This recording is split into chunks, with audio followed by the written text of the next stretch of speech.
Behold, ladies and gentlemen, we are back. We arrived late last night, 22 hours from hotel to home, to arrive here in the raining, the pouring rain that is the UK, as the whole team is back in action. They're back home. Oh, man. What an absolutely up and down weekend that we just had over in California. My God.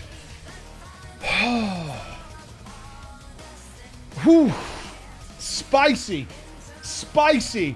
very spicy. It was all going on. It was an event. There were downs. There were very high ups. There were some downs. We're going to get into it all today.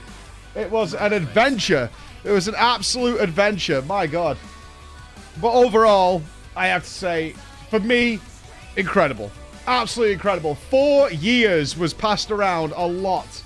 4 years since I've managed to attend a BlizzCon and spend time with so many friends, viewers, everything. You might remember at one point I was like considering cancelling various shows that we do on YouTube when we were just making WoW content. And it was BlizzCon that reinvigorated me. Meeting all those people and being like, dude, like, even drama time, you know, you got me through cancer, you got me through wars. I was like in Afghanistan, literally listening to drama time, 20 months, all that kind of stuff. And it was the same again this time. It was absolutely the same again this time. The reinvigoration. Zeppler bullying Mike. Zeppler is, I believe, part gerbil. As Zeppler sleeps at the most obscure times. I can confirm that once again, Zeppler pulled a Zeppler. And messaged me at 10 past 11 at night while I was in a bar, asking me if I had an extra BlizzCon ticket. Why? Why would I have extra BlizzCon tickets? Like, what in the fuck is wrong with this girl? I don't understand what's wrong with this fucking girl. Text me, it's like, hey, do you have an extra BlizzCon ticket? But I will get to one important point, because out of everybody on my team that got to go to BlizzCon, which was extraordinary, there was one person who didn't have a ticket. And it was me. But we'll get to that. We'll get to that. It turned out the only person who didn't have a ticket to BlizzCon was me. Which led to a very funny scenario. A very, very funny scenario. But it's so glad to be back. That was the longest I've been away from the stream, I think, in nearly 2 years. Like, I know we were only gone 7 days and missed, like, 5 stream days or something, but it was very noticeable in my brain. It's like, this is the longest I've been away from stream in nearly 2 years, I think. Since I had a vacation just at the closing end of the pandemic. So it felt very, very weird. I missed you guys too. I was like, I so want to be... I was explaining this to a lot of the people at BlizzCon. It's like, man, I want to be talking about what's happened today. Sub count down by a K. I think 1,500 subs lost. Let's check. Yeah, around there. It is the nature of the beast when you leave the stream for a bit. It is the nature of the beast. But we know that going in. We know that going in. It is the way it goes. Hey, it's the way it goes. It is what it is. But we're back. We're back. We've got a ton of amazing content coming up. We've got the Race to World First coming up. We've got Final Fantasy 3 coming up. We're going to be fine. It's going to be good. We've got nothing but fun times ahead. Right. Oh, man. Where do we even start with what we did this weekend? Where do we even start with what we did this weekend? I guess we should start with one of the most impressive things. Let me turn the music down a smidge. Because... I have a ton of pictures. I have an outrageous amount of backstage footage. I have a lot of stuff that I got access to, which was extraordinary. But the first thing that I should probably talk about is where there is no pictures. And honestly, it's mind-blowing that this happened and was a true tribute to BlizzCon and how much people have missed it. Is that the very first thing we did after getting there Tell us. was the Blizzard Mixer. The Blizzard Mixer. This was organized by Blizzard before BlizzCon. Oh, thank you so much, Galtastic. Thank you very much. Thank you, all of you. I'm going to mute them for now, but thank you all. Thank you very, very all. Was the Blizzard Mixer. This was an event organized by Blizzard themselves in order to say hi to everybody before the event actually got started, right? And it was really kind of far away from BlizzCon. It was about a 20-minute taxi away from BlizzCon to go to this place. So it was me and Nupss that were attending, because obviously I took my children, which means Emma couldn't attend. And also, like, they were at mass capacity. They were at full capacity, so I couldn't get anybody else in. At this event was literally everybody involved with World of Warcraft, Final Fantasy XIV. The developers were there. Everybody was there. Got to talk with them all, and nobody took any pictures. It was actually mind-blowing. Like, 200-plus content creators in one room, and nobody took any pictures because everybody just wanted to talk and see each other. It was fucking awesome. It was absolutely fucking awesome. I was actually mind-blown that everybody was there. I finally got to meet the Liquid players. Praise be. After all this, I kept saying, it's not true, but I kept saying, Max won't let me talk to you guys. I've seen Max like many times. I've been to the Liquid camp. I've done all this stuff, and I never get to see any of the players. I think the first person I saw was Shakib, who is as legendary in person as his vignettes point out. Like, Shakib, I bumped into Shakib so many times. He was constantly... my first meeting with Shakib, I believe, is he walks up to me with this drink, right? And he's looking at it like that, and he goes, I don't know what this is. And I'm like, okay. And he goes, they keep giving it to me, and I don't know what it is. I'm like, right, okay. He goes, I put it down once, and then I got another one. So I have 2 of these now. I'm like, right, okay. And he goes, I'm going to keep with it this time. I'm going to keep sipping it. I'm going to keep sipping it. I'm like, all right. I will point out, this was no alcohol. So I think, I'm going to be honest here, I think because of all the Cosby Suite shit that they went through, like, after, remember, it's been 4 years since last BlizzCon. This has been since, like, all the outages of all the problems there, them coming up with solutions and all that kind of stuff. So the Blizzard staff were on a 100% dry event. None of them. You were instantly fired if you were caught drinking alcohol, which I think is a fair decision. I think that is a fair decision. It's like all of the Blizzard staff, absolutely no alcohol is allowed during BlizzCon. At all. Like, it's not happening whatsoever. If you get seen having a drink, you're out. That's it. You're not happening. So all of the Blizzard staff were 100% alcohol free. It was totally fine. It actually got really funny. I'll get to it in a second, but Ian hooked me up with some drinks, which is really nice. Mr. Hazakostas hooked us up with some drinks because he couldn't have any. So it was, but that event was sick. There was so many like rivalries solved there. I had a really nice talk with Towley. Me and Towley have been on the outs for a while because he did some passive-aggressive comments against my community. I don't mind people shitting on me, but he called you guys a cult. But I don't know where that opinion comes from. It's weird. But we obviously, when you're in person, we get to talk about it a bit though. So we hashed it out. We got it sorted. I'm not sure, Copium. Oh, it's not true exactly. So we hashed that out. So got some good talking with Towley. Bellula and Panda were in the same room, which was awesome. They sorted things out, which was really good. At one point, I had Scripe on the left of me and Max on the right, and I was like, oh shit, it's about to pop off, boys! It's about to... Max goes, what the fuck are you trying to do? I'm like, whoa, they're going to kick each other's heads in. But obviously not, like, you know what I mean? I was trying to start some war. It's in a fight. Max is like, what the fuck are you doing, dude? I'm like, let's get it going. Come on, we want to see it. I don't know what Scripe did. I saw Scripe once during the entirety of BlizzCon. I'm pretty sure Scripe like dipped everything to work on the Race to World first. He's in full raid leader mode. Roger wasn't. Roger was partying the whole fucking time. But I saw Scripe once just after he got off his plane, came to the mixer, and then just like disappeared for the whole thing. I never saw Scripe for the entirety of the event.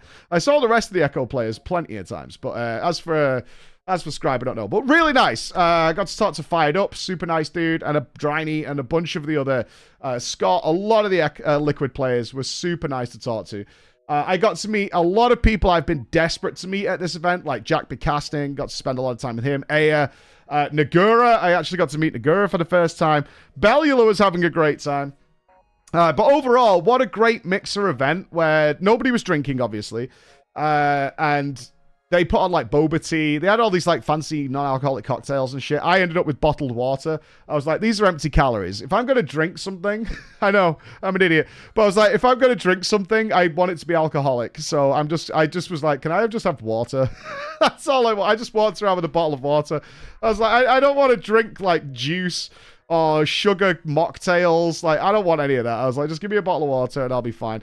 To rock and roll with. Yeah, they had all these fancy cocktail stands set up and all that, but it was really nice. Got to catch up with Ian and things like that. Got to spend some time with them before our interviews and shoot shit. It was really, really nice. Of course, all PR people who make us so we can go to these events. It was sick. But it was the same night as the Wowhead party. The Wowhead rooftop mixer. So Wowhead, Raider.io, I'm going to forget somebody here, Warcraft logs, and it's somebody else, if someone can remind me. Was throwing a definitely full-on alcoholic night on a rooftop, which was awesome. That was really, really good. So we all left the Blizzard party. I think the Blizzard mixer finished at 7 p.m. And then it was like, okay, we need to go there. Icy Veins. It might have been Icy Veins. Yeah, it might have been Icy Veins. So we then rocked over to the Wowhead party, which was a banger, an absolute banger. Emma got to come. More and more people showed up there, and we were all getting really drunk.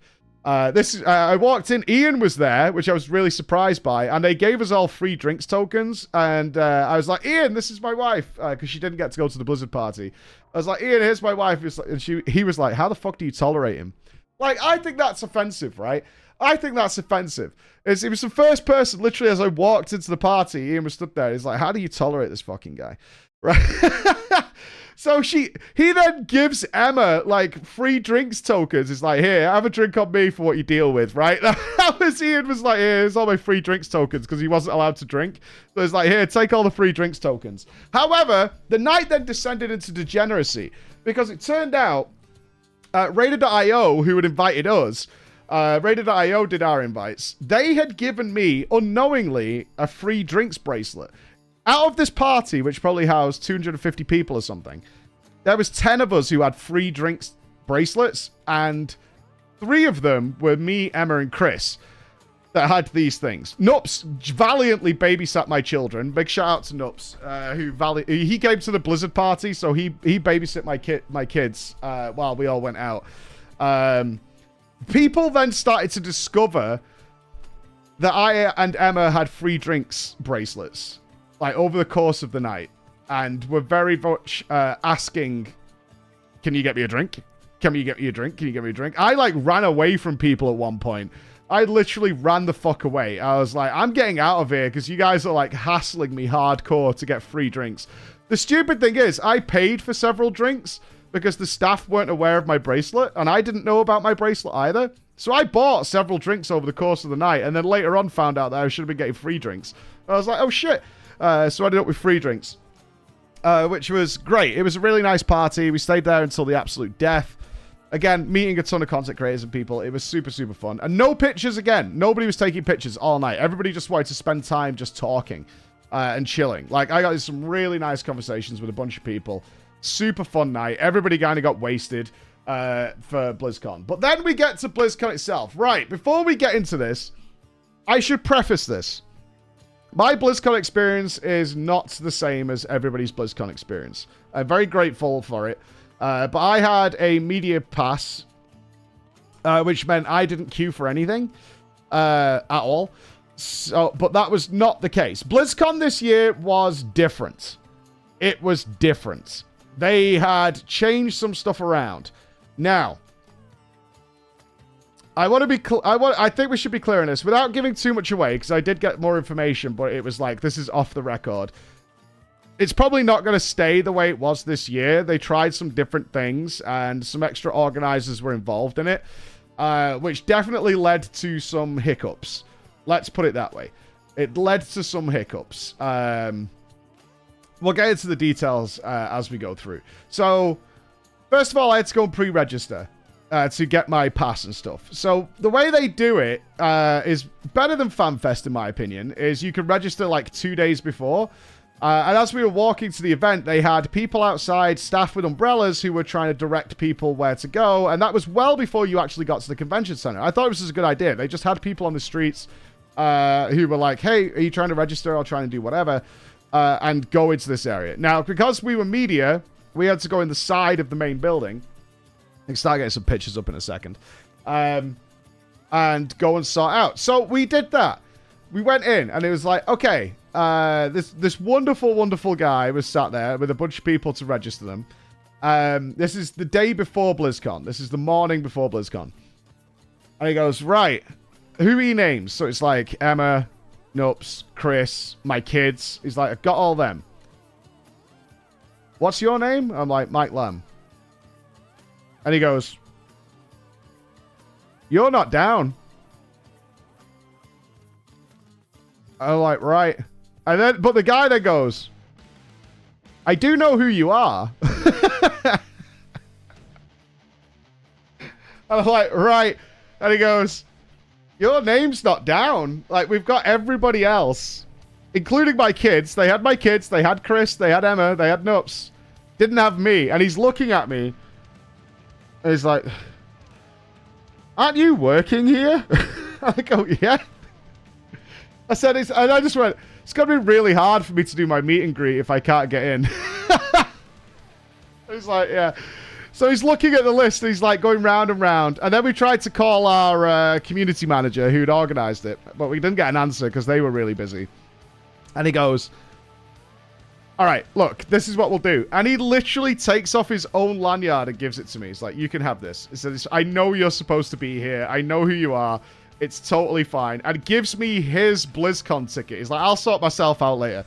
So, the dude's like, it's fine. It just takes off his fucking lanyard and just gives it to me. So I did not have my lanyard. I never got a lanyard because I officially did not have a ticket to BlizzCon.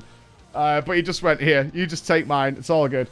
Yeah, what a bro. What an absolute bro. Because he's looking at me. He's like, I do know who you are. And he's like, I'm looking through the list. And he's like, you're doing the meet and greet and stuff tomorrow, aren't you? I'm like, yeah. And he's like, and you've got an interview with Ian. I'm like, yeah. I'm like, all right, well, we definitely have to sort this out and make things happen. All right, so he just said, yeah, just take my lanyard. Just took his off and gave me his lanyard. So after that, I was already, like, Giga registered. I was beyond everybody else at that point. And didn't have to do any of the nonsense. But we went through. People were upset at the gift. I actually don't have it with me. They're in my suitcase. I haven't unpacked yet because we got back late last night. It was the backpack. I see why people were a little pissed at this. I do. Oh, it's all in storage. Typically, the BlizzCon gift is something collectible, like a tankard or a statue or something like that. Not this year. What we actually got was a backpack that had nothing in it. It was an empty backpack. Oh, they're already on eBay. Yeah, fair enough. They're already on eBay. Yeah, there's usually something, but we got this backpack. I didn't mind it. It actually had a USB port on it. So it had an internal holder that you can put a phone battery pack or something like that. And then it had an external USB port on it with a feed through. It's a really good quality backpack. It is. It's a very good quality backpack. It is. Yeah. I know my team and a lot of people ended up using these over the weekend because they were actually really suitable for it. I do understand where people came from, though. It's not particularly like a collectible piece that you can put on a shelf or something. I still have, when we rebuild the studio, I have all the collectible stuff from BlizzCon, like the tankards and the statues and things that you put on. And it does feel nice to get those things. It is a very, very good backpack, but I do get where people are coming from. It's like, you know, I kind of wanted something a little bit more display worthy. A backpack's not display worthy. I get it, but we ended up with like I have 4 of these because my kids got one, Emma got one, so I have 4 of these. So we'll give some of these away at PreachCon. So if you really want the BlizzCon piece, we will have some to give away from you. But yeah, it was fine. It was fine, but it was like I do get what people wanted, something a little bit more display worthy. Yeah, sell them on eBay. Yeah, no. But then it got to... So we went down to the merch thing. The merch thing was fine. It wasn't as bad as FanFest. They sold out really quickly. We tried to get Bex some duck slippers, but they'd already sold out the day before BlizzCon even started of the small duck slippers. There were some really nice duck slippers. We were trying to get some for Bex, but they'd immediately sold out of small. Sorry, Bex. We tried. We did try. They had some decent enough merch. Some really nice stuff. A lot of secret lab chairs and things like that. We did try, but all they had left were medium and large. And we know that Bex is not medium and large for tiny feet. But we tried to get the duck slippers, and it was the merch that they had. The fact that they had the merch on sale the day before, so people didn't have to carry it around the event, was a really good idea. But that's when it gets a little weird. Okay, so you can see I've got this thread open. BlizzCon 2023, the shit show. So I found out about this after. Now, obviously, again, my perspective is different. I did not have to queue to get into BlizzCon. I got to go in the back entrance. I got into the event very, very, very, very, very, very, very, very early. As in, nobody else. There you go. As in, actually nobody else in the opening ceremony besides, like, us. Like, literally, we're the only ones in there. So, yeah, my BlizzCon experience a little different. We weren't sneaking in. We got to go through the media entrance, where we were very well taken care of and stuff. However, that obviously was not the average goer's experience. And this is where it went a little weird. So, the one that most people realize, if you've never been to BlizzCon before, if you've never been before, this is the Starcraft Arena. F. This is not where they hold the opening ceremony ever in the history of BlizzCon. They never do it in this arena. This arena is like on a... I've got a picture here. We'll get to this. It's this arena here. It's like the smaller arena compared to the actual main Anaheim arena. And it's connected to the side of the building. This was always just where they held StarCraft. So the StarCraft finals would be here. And this arena would be pretty much full of people just watching StarCraft for the whole weekend. Because they'd have the knockouts and then the final. This year, they decided to do all the panels, the opening ceremony, all the main stuff happened in this arena. And frankly, it was nowhere near big enough. One of the things I have never seen people complain about at BlizzCon is being able to watch the opening ceremony. That has never been a thing, and it was this year. It was this year, which really sucked for a lot of people. I get it. Hang on, we got some vids. Now, what happened was, actually there was two fuck-ups we should get through. One, if you went the day before, like a smart person, and pre-registered, so you had your tickets, meaning you should be able to kind of walk straight in or whatever, that actually ended up dicking you. Because that meant you were in the queue outside with everybody else who had pre-registered to get in. And that's what this is. It took people over 2 hours to get into BlizzCon itself because they pre-registered. So this guy who parked here, this is the way you get in. You see the green star? That's where you get in. This is where the queue actually was. And we saw this queue as I walked past everybody. Sorry. I'm sorry, but I'm obviously not going to queue if I don't have to. So I walked through this, but I'm obviously not going to queue if I don't have to, like, duh. But yeah, these guys ended up queuing in people's gardens. So the queue went from here, then it went down here, then it went all the way down the road, then it circled back, then it went down here, then it went all the way around here. Then it ended up where people lived. These are just literally commercial homes where people were stood in people's front yards. Then circled back around, went all the way back again until you could actually get in. Which means I believe, and I mean, I know this, people told me, they did not get to see, they weren't into BlizzCon by the opening ceremony, which is a bummer. And it won't be like this again. What actually changed from what I could tell is they moved the queue. Usually, the way BlizzCon is set out is you have this road that leads to the entrance, which is lined by two hotels, the Marriott's on your left and the Hilton's on your right. And you could queue in that area, near the fountain. They have the big fountain. But not this year. They moved the queue back to the road to prevent people sneaking stuff into BlizzCon. So it's for security reasons. But what it ended up doing was causing thousands and thousands. Because there was 35,000 people at BlizzCon. It's a lot of people.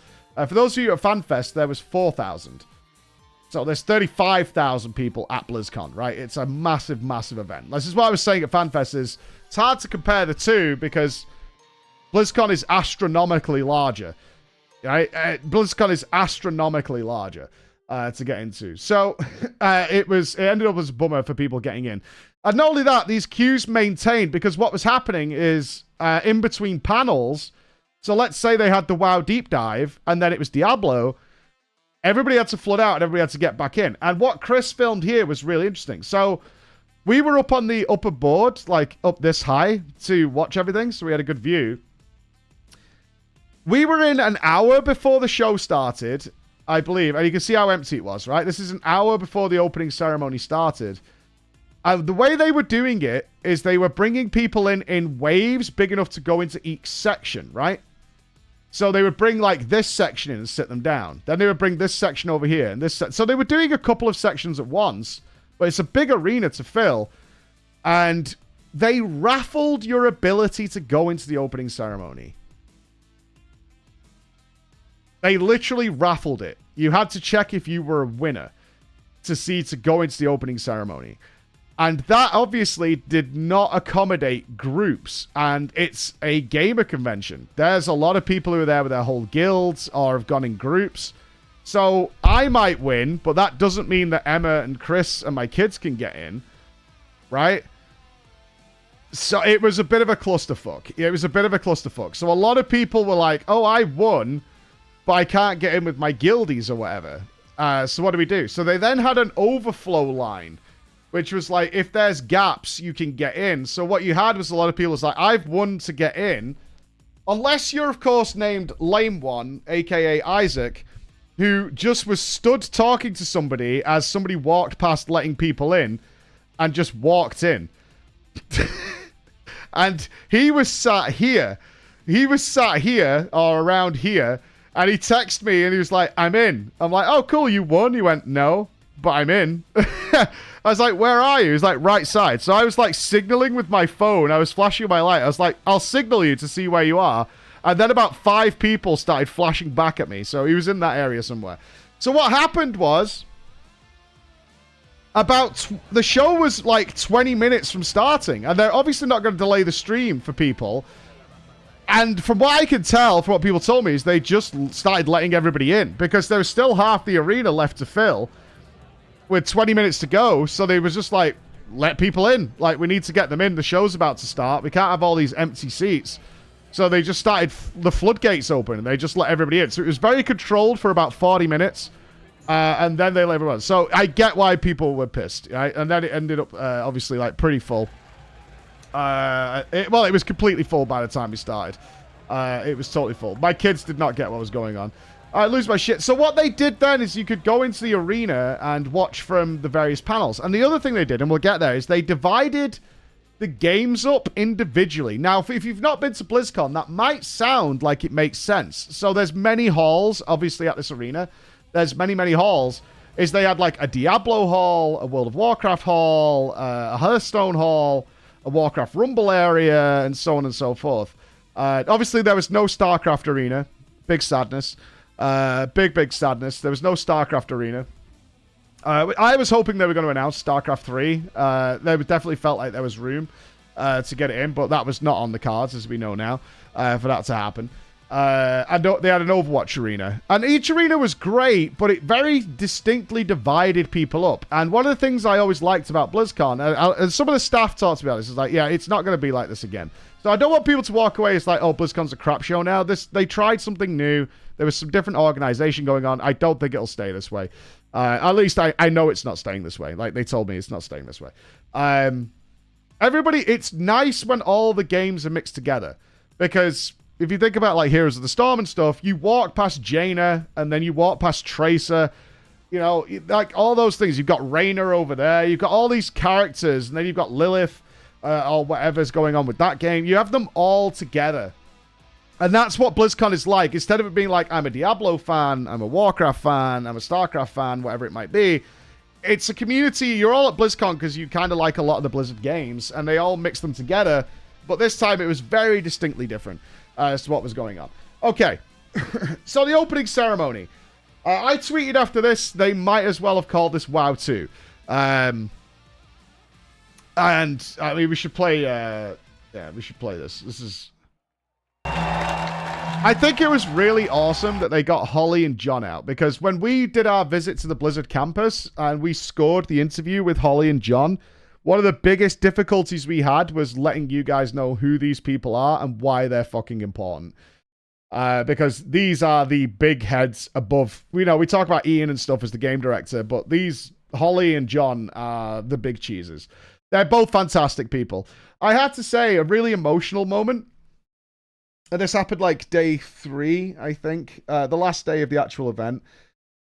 I was talking with Teran Gregory. Because I mean, I imagine everybody here has seen the trailer for The War Within and how amazing it was. The cinematic. But Teran Gregory is in charge of the cinematics team, right? Teran Gregory is an absolute god. He's been there forever. And people always, regardless of whether you have the love-hate relationship with World of Warcraft or whatever, Teran Gregory is in charge of cinematics, and he's absolutely just the most amazing okay, I'm going to share this even though it's really sad. But I was talking with Teran, and I'd actually seen Teran multiple times, because Teran always hangs out in the hotels and meets people. Every single BlizzCon. And I was talking to Teran the night before BlizzCon, and he was excited because obviously he knew the trailer people were going to see, and it was really nice. We said our hellos, and then on the last day of BlizzCon, when I was up in the media area getting ready to talk to Ian, Teran was hanging out with Linksy, who some of you know, but is one of the community managers. But chit-chatting away, and I got a little emotional about it, because it's like, do you realize, I don't think people realize how different my experience is now to 5 years ago. If we go to 5 years ago, Ian Hazacostas literally ran away from me, not like sprinting, but very quick walked away from me in the Hilton to avoid talking to me, because he was 90% sure I was just going to be what MMO Champion had painted me as being, as like this rage-filled fucking asshole, right? And I mean, I distinctly remember. He won't admit it, but it actually happened. And I have a witness in Big Billy Renthar, who was with me at the time, because he's the one who told me Ian's here, is that he saw me out the corner of his eye, and then he was talking to some people, and I was waiting at the side politely, about 5 meters away. And then when those people left, he like immediately went in the opposite direction as quickly as possible. And I like chased him going, Ian.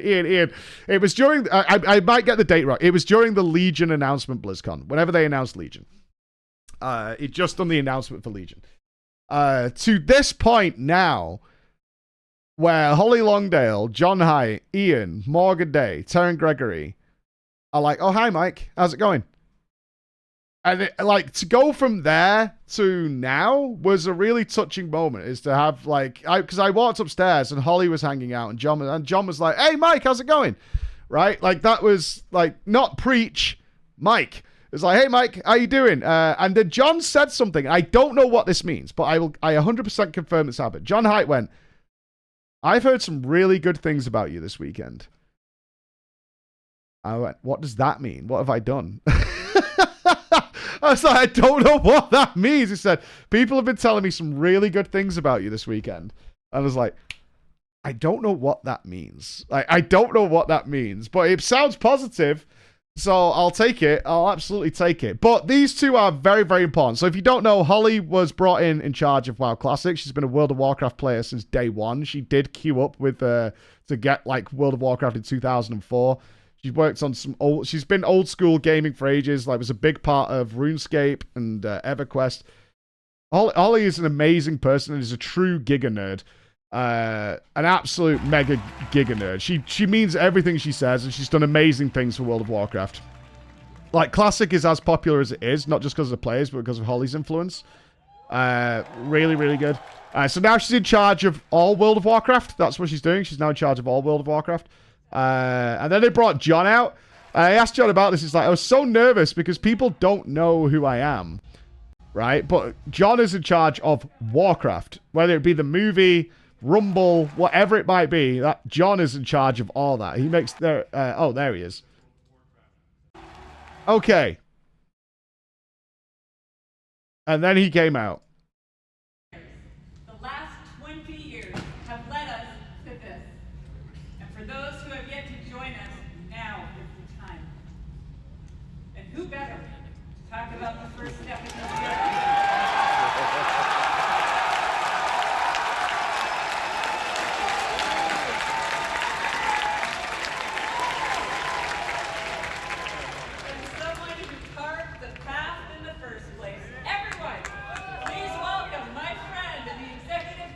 That's how loud this was. Warcraft universe, Chris.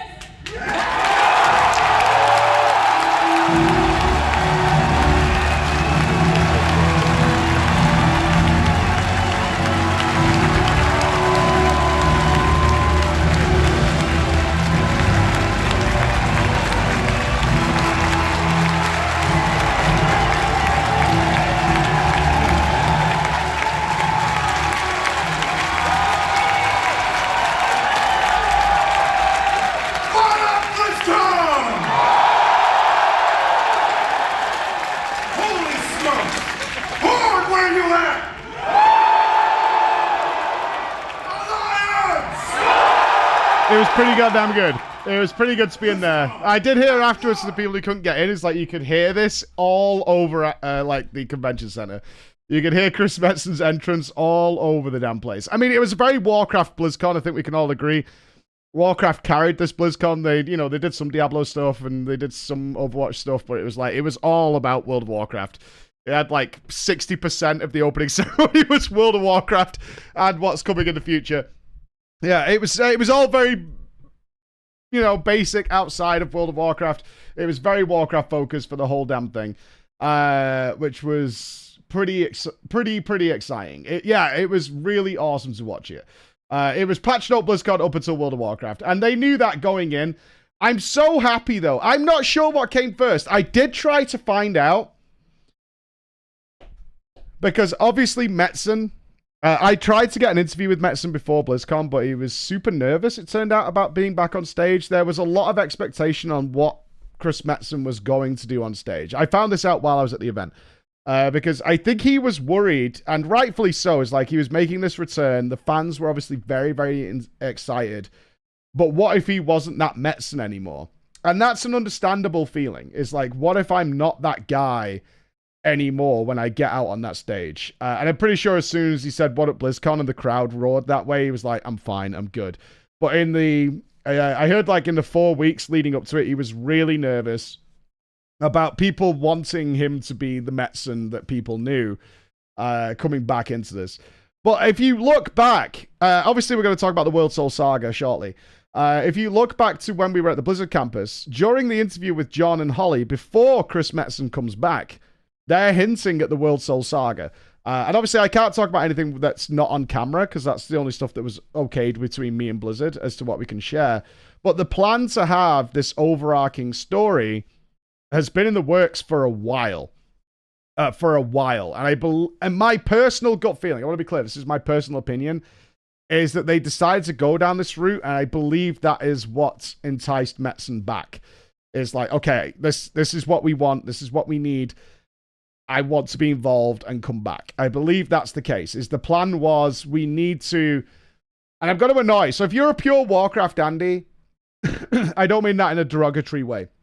We're going to talk about some things right now that your instinct, if you hate other or are not interested in any other MMOs, will be to be like negative towards it. But I truly mean this in this most sincerest sense, is Blizzard is returning to what they do best, which is looking at what other games are doing and copying it and making it better. That's what, especially if you didn't play World of Warcraft in 2004, I'm not exerting some sort of old man right here. I'm just letting you know that is what Blizzard does best every time. They're not the best at innovating new, interesting ideas. They're not. They're absolutely phenomenal at looking at an idea somebody else has had and then improving upon it and making it better and making it into their own thing, which is better than what the competition is doing. They're fantastic at that. And that is what they're returning to, because if you are sat there under any impression that the World Soul Saga is not massively inspired by what Final Fantasy XIV is doing, you're delusional as fuck. You are living in some fucking mad trip. Even if you have no idea what the Hydaelyn Zodiac Saga is, that's fine, but just understand that's where this is coming from.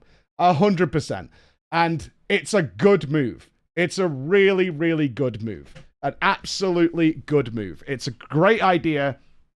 For years, a lot of us have been really Okay, so for my context, I don't like the Warcraft story and the way it's told. That's no secret, but I love video game stories. I absolutely adore them, as my regular fans will know, is I get really engrossed in stories from all different kinds of game, and I don't like the Warcraft one. And a big problem is, it's so stop-start.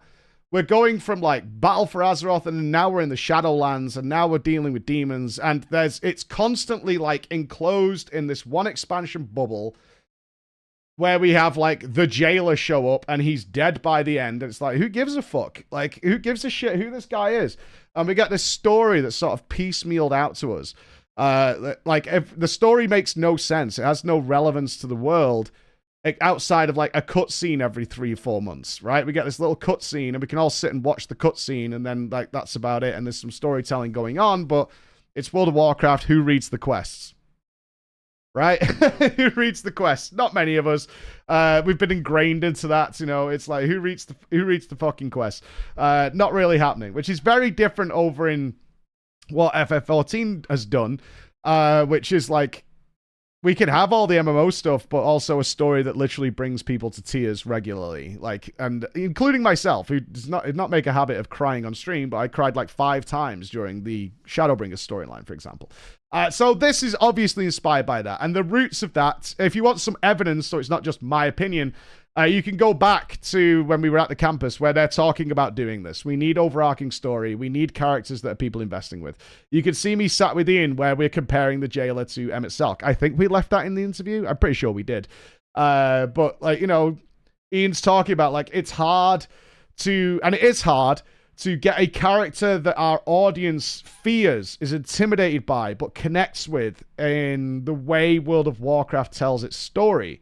Not that it can't be done, but it's really hard with how World of Warcraft tells its story for the players to be giving a shit about a lot of these characters. Because outside of them randomly showing up in cutscenes and be like, oh, it's Illyria. Oh, shit, it's Bolvar. All those people, it's just not told that way in World of Warcraft. But as we now know with the World Soul Saga, is they are going that direction, and they have to still nail the landing. And this is something we talked about a lot there. It's like, obviously, and it's no secret, I am in love with what Blizzard is doing over the next 7 years. I am absolutely on board with it 100%. But they still have to nail the landing. In my interview with Ian, which I believe I have here, in my interview with Ian here, which you'll see more on YouTube because I'm not sure which sections we could pull out here. I believe, I'm not sure where Chris is added to this, but this is my first comment to Ian in the interview. Over the years, me and you have logged heads a few times about a few things, and then today you 180'd nearly everything we've thought about over the last few years. What's going on? What's going on was my opening comment to Ian. Because, this is the rough cut that Chris has made. Don't worry about it. But over the years, and I thought, honestly, during the deep dive where they, like, zoomed in on my face, I don't know if we've got the clip of that. I don't know if someone can link the timestamp. They absolutely found me during it. I turned to Nupss and I went, I'm pretty sure Ian is hard trolling me at this point. When I say, you guys have seen a lot of my interactions with Ian, but obviously not all, that me and Ian have locked heads and argued about so many of the things that were completely backtracked on during the deep dive. It's actually absurd when he was like, okay, we're just going to get rid of, like, we're not just going to say alt friendliness, which they've said for last expansions. We're literally just getting rid of all these restrictions. We're not taxing you anymore. They found Zeppler. Yeah, it's very blatant. Like, I have seen the clip where it's literally just my face. Wow, deep dive 2023. Yeah, it's this one, right? Yeah, it's very blatant that they found, which is fine. Like, I totally get it. Well, as it happens, you run across fellows like this guy. More jacked than your average each day, each night in Azeroth. I mean, it's pretty blatant. It's pretty blatant. I'm like the only person in focus during this whole shot. Yeah, it's pretty blatant, but like I'm fine with that. I'm fine with that. But I actually said to Nupss, because I didn't know they'd done this until after the event. I didn't know. I think I pop up a few times. I didn't know about this until after the event. And my comment to Nupps was, towards the end, I actually have a really grumpy face. Not out of, like, this is bad information. More like, I left covering this game over most of these reasons. And we've actually thought about it. We've thought about it. And I remember one of the online interviews that I did on Twitch with Ian, where he was talking about, it might have been, what was that stupid fucking conduit thing, where you couldn't change your conduits? And you had to build up that fucking conduit power or whatever the fuck it was, right? Do you remember? Do you remember they had that conduit energy? Yeah, the conduit energy thing. And during that, I got a lot of shit from, like, the WoW hardcore community, because during that conversation, he brings it up, and I'm like, why? I can't help it. It's instinct. I'm like, why? Why do you care? And I'm, like, so blatantly frustrated and angry. I'm like, why? Why are we doing this? Like, shit like that. And we've done this many, many times over the years. And then everything was 180'd during that conversation. Everything was 180'd. Completely 180'd, yeah. So we're not doing that shit anymore. It's all gone. It's all gone. Whether this has something to do with Blizzard now being a fully independent studio could also be a factor. I don't think it is, personally, for those kind of decisions. There's more in the interview we had with Ian where we talk about this stuff specifically. But essentially, what seems to have happened is that they started looking... They had a mantra going forward, which was, does this make you feel good about World of Warcraft? That was the line, right? That was the line. Does this make you feel good about World of Warcraft? And they talked about the alt system and everything. And then the dominoes started to fall on a lot of things. It very quickly started to fall. It's like, okay, well, we need to stop the taxation of alts, right? We need to stop treating players like they're not doing what our data says they are doing, which is what Ian pointed out. Is like, everybody's playing a shit ton of alts all the time. So why are we, like, punishing players for that? And then from there, more and more things started to fall, which led to the obvious changes that are coming. And we'll get to that in a sec. We'll do that for a sec. But I do want to... right, we want to talk about the World Soul Saga a little bit, right? So let's... I keep calling it, and I'm sorry. I'm sorry. I kept getting corrected by the devs. I keep calling it the Evil Within. I was like, I had all the names down, right? I had all the names down. I'm like, so it's the War Within, Midnight, and then the Last Titan. But I kept calling it the Evil Within. I couldn't help it. Like, it was like, okay, so when the Evil Within comes out, and Ian's like, the War Within. I'm like, fuck off. You know what I mean? you know what I'm talking about. But then, of course, we got this, which was just phenomenal.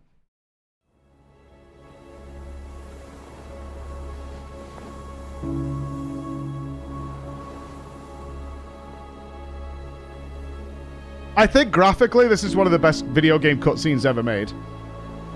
It looks real in so many shots.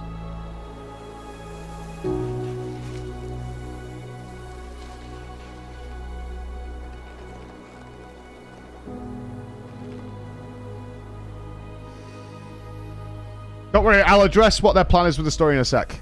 I can see your questions. I'll address it in a sec.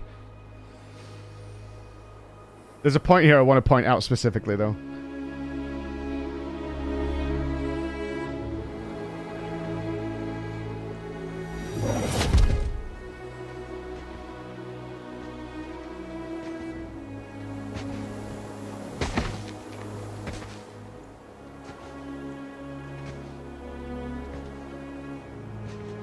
You're here to tell me we don't get to hide. Is that it? You needed time. We stayed away. You got audio decent? Let me fix it real quick. Hold. Hey, give my PC a chance. It's not been on for a week. Alright, she's an old girl. But time by itself heals nothing.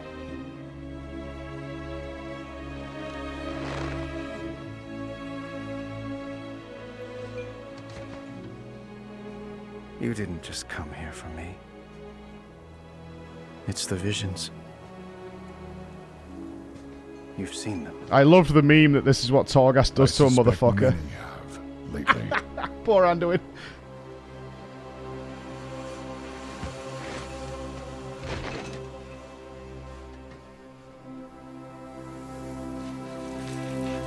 something, someone, is calling out from the heart of the world. Like a voice from a dream.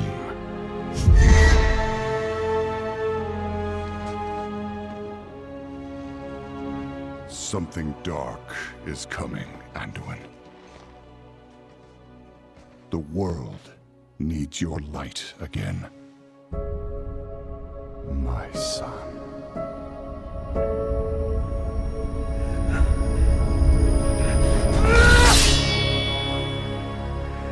No, go back. Wait. Some people thought this was a subtle nod to Arthus. You absolute fucking clowns. You absolute fucking clowns. Like, when me and Teran were talking about this, me and Teran were having a drink in the Hilton, and we were like, can you, like, people were like, I loved the subtle nod to Arthus. I was like, what the fuck? He's like, dude, I can't believe it. I've read so many threads. It's like, did you pick up on the detail? I'm like, detail? It's as blatant as fuck. Like, what are you talking about? It's identical. But he was then pointing out details I didn't even know. I'll see if I can even pick up it. It's like the little wobble. He said a really important part they went for in this cutscene, this is why Teran's a fucking god, is that when Arthus does this, the sword intentionally never moves. Like, it is firm and solid and rigid. The sword never moves. When Arthus holds his blade out to you like that, it's rock solid. But this isn't. You see the way it's got a slight wobble? Like, he said this was such an important thing when they were making the cutscene. It's like, that's the subtle difference, is what happening there, is those little bits like that. It's like, it's not solid. Whereas Arthus is always completely solid. I am not that person anymore. I have no light. Got great teeth, though. Not after what I've seen. Not after what I've done.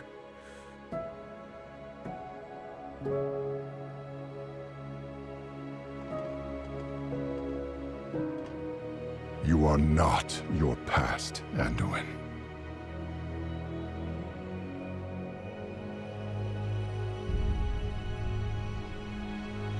I trust you.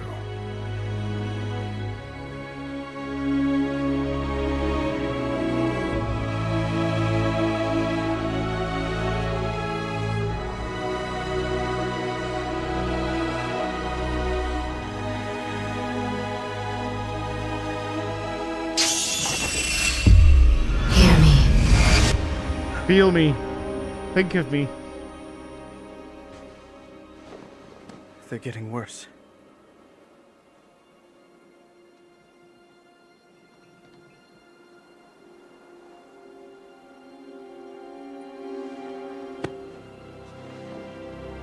Look. Whatever's coming, I'll stand with you. Of course I will. Anduin was possessed by the soul of But Arthus. we were drawn here by the voice. There's a little linger in there. There's a little linger there. Who's calling out to us? I'm not sure yet.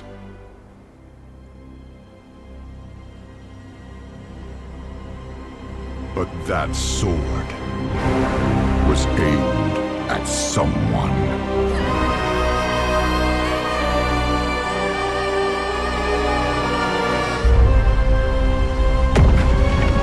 It's a great cutscene. Yeah, I saw a lot of people saying this cutscene was boring, nothing happened. I'm like, bro, come on, man. We've got to grow up a little bit. Like, the action scenes are coming later. Can confirm the big action set pieces, cutscenes are coming later. They're happening. They're working on those. But this trailer was fucking dope. This is dope. I think this personally maybe touches more to people who are like, I really, really do want a great Warcraft story. Right? I think one of them released around the same time as Dawn Trail. No, it's August next year, right? So it'll be summerish for Dawn Trail coming there. Well, okay, I can confirm a couple of things that people were definitely concerned about. Is the expansions are, and obviously this remains to be proven, but I did double check for you guys, and you'll hear all this from like Ian's mouth in our interview. The expansions are not short-term cash grabs. In fact, they seemed a little peed off that somebody mentioned the cadence being like 18 months instead of the 2 years. Ian was like, sure on target, but like, we don't know. We don't know. We're aiming for 2 years. I know this is people will be claiming copium there, but that's their full-fledged expansions. So Midnight's. Some people are really concerned that a lot of the features that are coming with the War Within are the features of the next 3 expansions. That's not the case. That's not the case. They doubled down on that many times while we were there. It's like absolutely not. Each expansion is a fully fledged expansion. The whole point of announcing the World Soul Saga is to let people know. And I've got to be honest, mainly people like me and you. In fact, Metzen said quite openly, it's time to come home.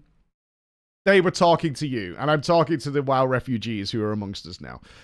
Those people who were like, I described it as at BlizzCon as like many of us are like a 3rd degree burn unit. Like, after what we went through with BFA and Shadowlands and how we feel about Warcraft, and certainly over the last 5-6 years, it's like walking through a hospital after saving Private Ryan. Like, that's how it feels when we're talking about Warcraft. It's like everybody's like just fucking bandaged up. We're done. All that. And this is absolutely an appeal to you guys, is like we're changing things and we're doing things better. They obviously, like, I will always go back to this. They have to stick the landing. They absolutely have to stick the landing. I'll wait and see. Yeah, they have to stick the landing. Promises are one thing. Reality is another thing, right? What actually comes out of it is another thing. But the main announcement they're going for and why they announced the 3 expansions is to let us know 2 things. One, they're having a overarching story that they think we're going to care about. I'm totally down for finding out about that, 100%. That it's pre-planned. And I talked to Ian a lot about the story elements of how they're going to do it. So we will be getting fresh faces, which was my number one appeal to Ian, is like, it can't be this Thrall and fucking Jaina and Khadgar. It can't be those same old codgers that we've seen for the last fucking 15 years rummaging around again. We need some fresh blood in there. Anduin is a really good character. I stand by what I said like 4 years ago, is Anduin is the future. Anduin is the one who will carry the story forward on his shoulders. He'll be the like central arc, and they're rolling with that, as we've seen in this trailer. But Thrall is like, they're old. They're great characters, but they're old now. We need some fresh blood. So we literally have a beginning, middle, and end to a story, right? We have the War Within. This is going to be the beginning. So this is going to be your Realm Reborn, essentially, storytelling-wise. We're going to get fresh faces. One of the biggest things the story team is super excited about, and they would really like it if we would pay attention to this, is the amount of foreshadowing they can do now, because the story has definitive end goals and place it's going to be, which they have never, ever had in World of Warcraft before, because the story has to wrap within one expansion. They've never had that before. So they will be setting up things and introducing new people and doing all kinds of stuff in the War Within, which we probably won't see pay off until the Last Titan. But that's a big part of it. So the story team is nervous because what if they don't like the story? I think is how Ian put it. It's like, the story is set. They're also building the next expansions directly related. This is the risk they're taking, right, from their point of view. On the one hand, they know that what they set up in the War Within is going to pay off in a certain event that's going to happen in the Last Titan, right? The characters they build there will be developed probably within the War Within, and then Midnight will happen, and it's going to pay off and be the results and the foreshadowing of Alphino painting a picture of whatever is going to pay off in the Last Titan. They know that's going to happen. That allows them, in their mind, to really pre-place things in War Within and Midnight to make sense, even though it's going to be 7 years later. I personally am 100% on board with that. I don't give a shit. I think that's fucking awesome. I want to see that. The story has to be good, though, right? Because that is the other element of this, and the risk they're taking is if people don't dig this story, we're stuck with it for 7 years. And that kind of sucks, right? That could be a problem. If the story isn't fucking gangster, and we're not all like, what's going to happen next, or what's going to happen, then we're in it for 7 years. So we need to see it. As far as story goes, we'll still have to go through other media to get the full picture. Fuck that. Apparently not. Yes. So a part of this is they're changing how the story is being told in World of Warcraft, right? I heard this multiple times. They want you to give a fuck. They want you to give a fuck, and they know their storytelling is not the way it's going to be. It's still a combat-focused game. There's no getting away from that, right? You could talk to anybody about World of Warcraft, and the designers is, it's World of Warcraft, you have to be killing shit at some point. It's a combat-focused game. It has to be that way. But they want the storytelling to be better. So again, the proof is in the pudding. This is what I heard back from them. This is what they're excited about. They're excited because they can now pre-plan. They don't have to introduce a character and kill it off within the next 18 months, whatever the last raid is or whatever. They can introduce us some new characters that we will hopefully care about. They will be called something like the the Watchman of the Sixth Orgrimmar. Something like that. You know, there'll be something along those kind of cases. there'll be somewhere along those lines. The Scourge of the Sword, the final voice, something along those lines. We will get some new characters that are coming in that will be along there, but they're very excited about it. They're genuinely excited about it. I'm not like a salesman here. This is, you know, talking to people who are writing the story and making the story. You know, they're super hype about it. They're very nervous, obviously, in case the story doesn't pan out, but they think it will be. Otherwise, they wouldn't have done it. And that's, I believe, where our boy Metson's coming in a big way to oversee how this is going to be done. Will the story be chopped up and locked behind rep grinds like Dragonflight? We have to wait and see. I'm willing. I mean, my personal point of view is I'm more than willing to give them the chance. More than willing to give them a chance at trying to even get like halfway to what Final Fantasy's achieved. I'll be more than happy with that. I personally thought the Dragonflight story was better than the previous ones, but they do need to be engaging with the world in a real way, which is a big part of this. Because again, I don't want to play the whole interview right now because it's pretty long. But there's you might remember I asked Ian, is like, why does the game not reflect the story? And it's always bugged me about World of Warcraft. Always. Some massive story beat happens.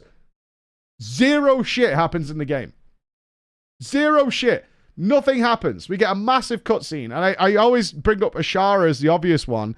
Ashara is sinking fleets off the coast of Azeroth, right? And Zuldazar.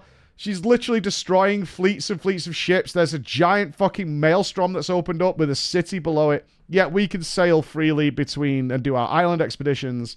And we can go backwards and forwards to Borealis. Nobody cares. Like, all this stuff is supposed to be happening. And like nothing happens. Like nothing goes on. There's a giant sword, because obviously they're addressing that now. There's an enormous sword buried into the planet. There's nothing there. There's no town there. There's no people trying to chip pieces off to make armor. There's no goblins going down there to try and get stuff. There's nobody trying to tinker with the technology. There's no one trying to see where the tip of the sword is. Nobody gives a fuck. You go there and it's just like, okay, there's a tent. And it's been years. Like, that's nonsense. That's not what would ever happen. And I brought up the Marvel universe, like when Thor's hammer appeared in New Mexico. Within 24 hours, there was barbecue. There was like 500 fucking cars there. There was people taking photographs. There was all sorts of shit happening within like 24 hours of Thor's hammer showing up in a fucking desert. And this is a planet-sized sword stuck into it, and nobody gives a shit. Nobody cares. So now that, because they know where the story is going to go, blah, blah, blah, they should be able to build that up. So that was it. What sword? Well, I got a great picture of me and Roger at the sword. I didn't know this sword existed until the last day. Yeah, that sword, that one there. It's me and Roger chilling at the sword. I still think that's kind of copium, and you're right to think that way, by the way. This was something we talked a lot about, is because I saw in my Twitter feed as like, I was really excited. Obviously, I have a bias in that I want World of Warcraft to do well. I love World of Warcraft. I have done for like 15 years.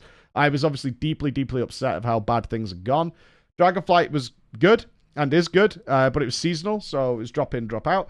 But a long-term story, I'm on board, man. I'm more than willing to give them a chance to see where it's going to go. I think everybody does want it to do well, and we've been so burned over the years that we do want it to do well.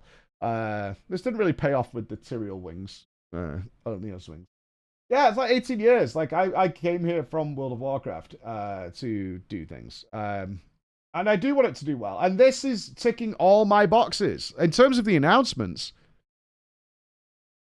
I think you have to be a little bit of an almost irrational hater at a certain point to not be like, okay, I'm kind of going to see where this goes, right?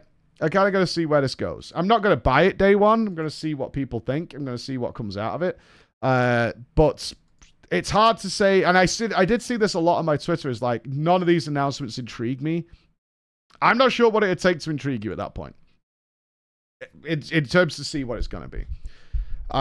Would you like WoW to wrap up after the next 3 expansion pack? No, I would like, in the idyllic world, I want the World Soul Saga to not only grab my... I think I'm the probably worst person for this, because I don't like the Warcraft story. There's no secret there. This is essentially WoW 2, is how I'm seeing it. Blizzard being an independent studio again, putting in overarching stories.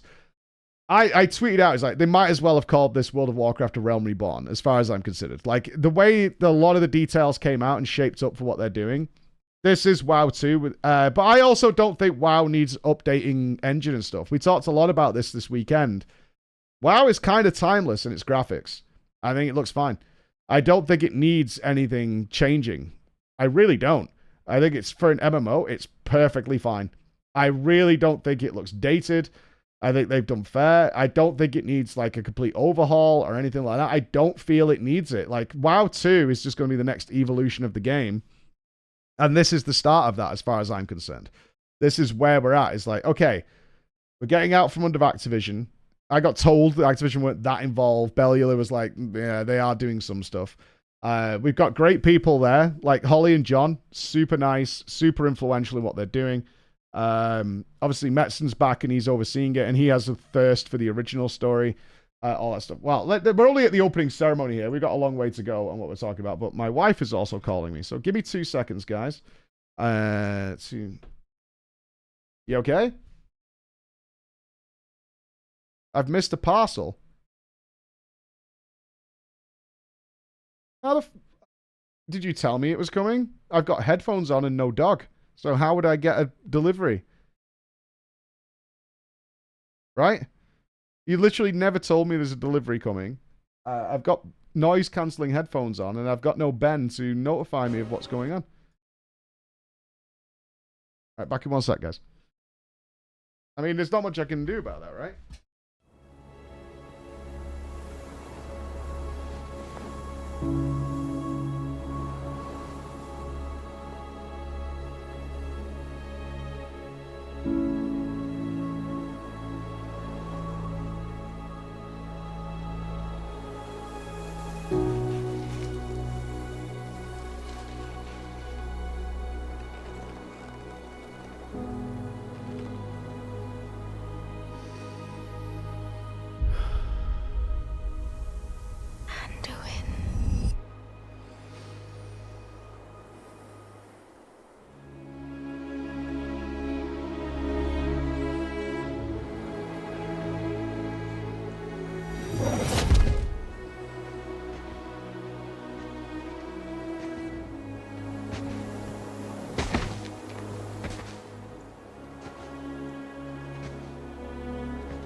You're here to tell me we don't get to hide. Is that it? You needed time. We stayed away. But time by itself heals nothing.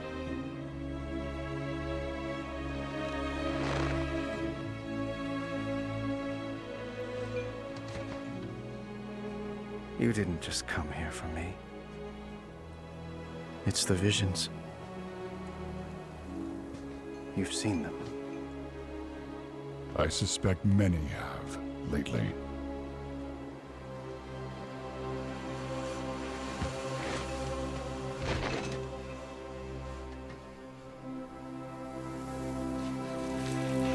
Something, someone is calling out from the heart of the world.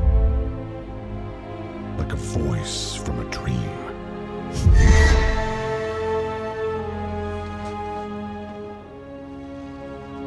Something dark is coming, Anduin. The world needs your light again. My son.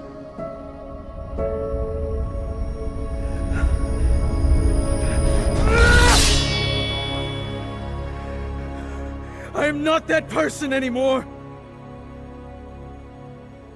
I have no light. Not after what I've seen. Not after what I've done.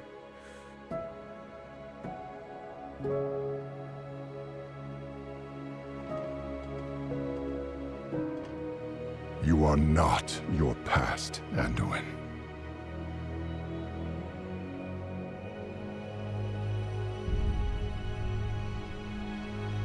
I trust you.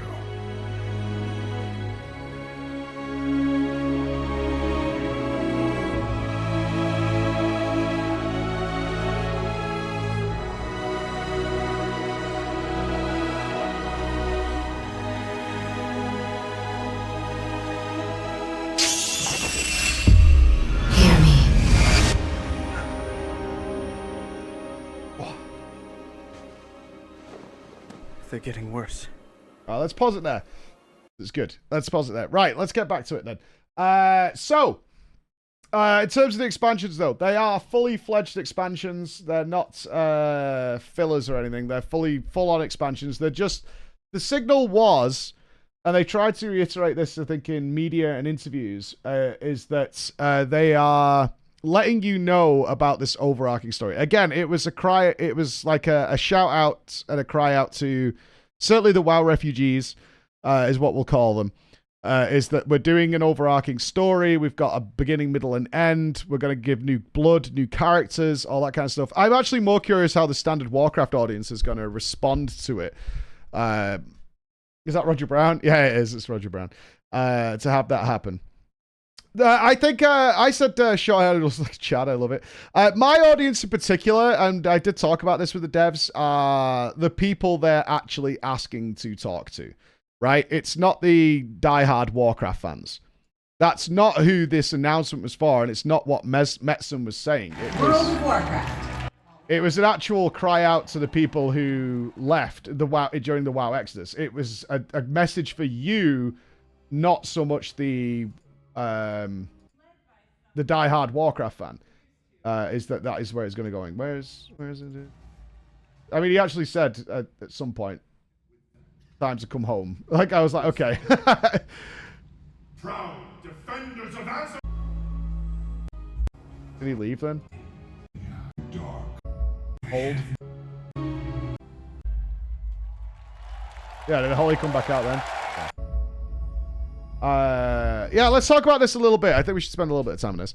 Okay, fine. They're making a story, but can they assure me I'll be invited to M+ as a survival hunter, for example? No. Obviously not. Like, the WoW community going to be the WoW community. The WoW community is a numbers-focused community and always has been, and that's not really going to change without drastically reducing the lack of homogenous nature of the characters. That's not going to happen. That's down to the balance team. Yeah, that's a difficult issue to solve in a very heavily combat-focused game. Like, that comes down to the community wanting to not waste their time. There are solutions they can put in place, which we've talked about a number of times. Obviously, I always use Bosnia as the prime example of encouraging. And I'll probably do some content on this with some ideas. Like we've thought, I've obviously been clearly thinking about solutions to a lot of WoW problems over the last couple of years. But considering we didn't do content on it, they're stuck in my fucking grey matter. But there are a number of things they can do to encourage people to support each other rather than shit on each other. And we have seen that in other games. We've absolutely seen that in other games. So it's entirely possible to do it. They just need to address how they approach a number of pieces of content to to how the players are rewarded and structured. My frustration is the lack of focus on improving the M+ pugging experience. Yeah, like, that could be done in a number of ways. It's whether they're willing to go that extra mile in order to make even a bad run worthwhile. That's the primary problem with M+ and the pug scene, right? Is a bad run is just overwhelmingly a negative experience and feels like a complete waste of time. That's what needs to be addressed there, and there are a number of solutions they can put in place for that. Delves, what do I think about delves? I don't think anything about delves. Delves are meaningless until I see them. It's as simple as that. I think the initial announcement is that they're going to be up to heroic endgame gear level is great. They're moving away from this idea that players should give a fuck what another player's gear is. I never understood it. I still don't understand why this idea is pervasive in the World of Warcraft community. Is that if I have X, I don't agree that somebody else should have Y because I did blah, blah, blah to get my stuff. Like, it affects your game in any way, shape, or form. Like, I know it's a gear-focused game, but, like, at the same time, it makes no fucking difference whatsoever. Certainly at the heroic gear level, somebody else having heroic item level, why do you care who else has heroic item level and how they obtained it? I don't get it. But delves... I don't think anything about delves. I never even brought up delves to Ian. Besides asking if they're procedurally generated. They're not, but they are varied. Because my concern with delves was that they were potentially really boring. Because they want people to do... There's 12 delves that are launching. Is that if they're the same each week, then that's really boring. So they're not procedurally generated, but they are varied. That's the idea with them. So they're not the same week to week, but they're not procedurally generated. It's 13 maps because there's a secret delve. They're launching with 12, and then a 13th is to be unlocked or some shit, is what they're doing. But yeah, that was my only concern with delves, is are they going to make them varied so they're not just being rerun? You know, after week 1, you've kind of done it all. That's boring. But also procedurally generated stuff, Oh, it's pretty fun. Delves gearing... I mean, delves just look like fractals to me. Again, they're going back to taking what other games are doing and making it better. When I heard delves, I was like, oh, they're making fractals. Because that's exactly what it sounded like to me. It's like they're just making fractals. Like, as soon as I read it, I was like, oh, okay, this is fractals. It's not delve from PoE. It sounds exactly like fractals to me, is what they're doing. Won't delves just use the Torghast tech? I think not variant dungeon, no. They will be varied, but I don't think to the scale of variant dungeons. They are using, I think more similarly, it's a mix of all that tech, right? Because it sounds a bit like Throne of the Thunder King, Torghast, Island Expeditions, but I think closer would probably be something like the rat sniffer shit that we got in the Underground Chasm, Zerelek Cavern, where they're like... Similar layout, but with puzzles and things like that, and in a little environment. Yeah, the rat sniffer things. Yeah, the sniffer seekers. Like, and that's a very basic version, but I think it's the advancement of that technology more than anything. But until we see them, it doesn't mean anything. Like, I have no opinion either way on the delves. And they're also not targeted at players like myself, right? They're for solo outdoor players, which is great because... one of the things I talked about with quite a few devs is the difficulty they've had in Dragonflight, which is they've removed all the chores, right? They've gone completely over the deep end with the chore system, you know, logging in 20 world quests, collect your souls, all that shit. And when they took that away, that was great. They took all that stuff away, but what it exposed, there's nothing to do in the game for fun. And that's what Dragonflight has been struggling to solve, because that requires the creation of a lot more content. But it has to be content that you want to do because you want to do it. And Dragonflight was like, okay, we've taken away all the shit we force you to do for player progression and power. Awesome. But that also reveals that we haven't built any content for the last like 7 or 8 years that you actually just want to do because it's fun. And it's like, I'm going to do this today. Why? Because I enjoy doing it. Whereas most of us, certainly those of us who played Shadowlands and BFAs, like we did the Warfronts and we did the Island Expeditions, and I never had a good time doing them. I know some people enjoy them, and there's always somebody who enjoys them, but I never enjoyed like doing any of that content. I did it because I needed my artifact power. I did it because you had some ludicrously high level item reward at the end of doing a Warfront that I could AFK and not even pay attention to, and you know, all that kind of shit. I would have expected something like Mop scenarios combined with Legion Crummy's death scenario. I think it's dangerous. Not dangerous, but like I think it's misguided for us to attempt to guess what delves are because we've not seen the gameplay. That's when we'll see what they are. Until we get to play them, we can guess all we want at what they look like, but like ultimately it doesn't super matter. Do you think that you'll do endgame progression again? I said to Ian, I'm more than happy if they stick the landing.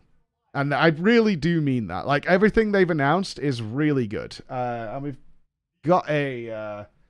I haven't opened them, Chris. I've got the bag. Because it was late. Where did Bex send me a thing? Like, if we have a quick run through... okay, here we go. This is what Bex made for me. Okay. So, Blizzard announced an overarching storyline. The World Soul Saga includes 3 new expansions and celebrates the first 20 years of Warcraft. Menon said the saga is set to conclude before 2030, and the expansions will be coming faster than what players are currently used to. Again, this is something I think the players, or at least like a few of the devs I talked to were like, kind of wish we didn't say that, because expansion development is really hard. And one of the things I talked to Ian about is, if you remember, one of the problems that led to Shadowlands is this... Let me think of how I worded this to Ian. Okay, so they've kind of divided the team up so that another team is working on like Midnight and another team is working on Thingy, and they all have Metzen's like overarching vision is being adhered to, right?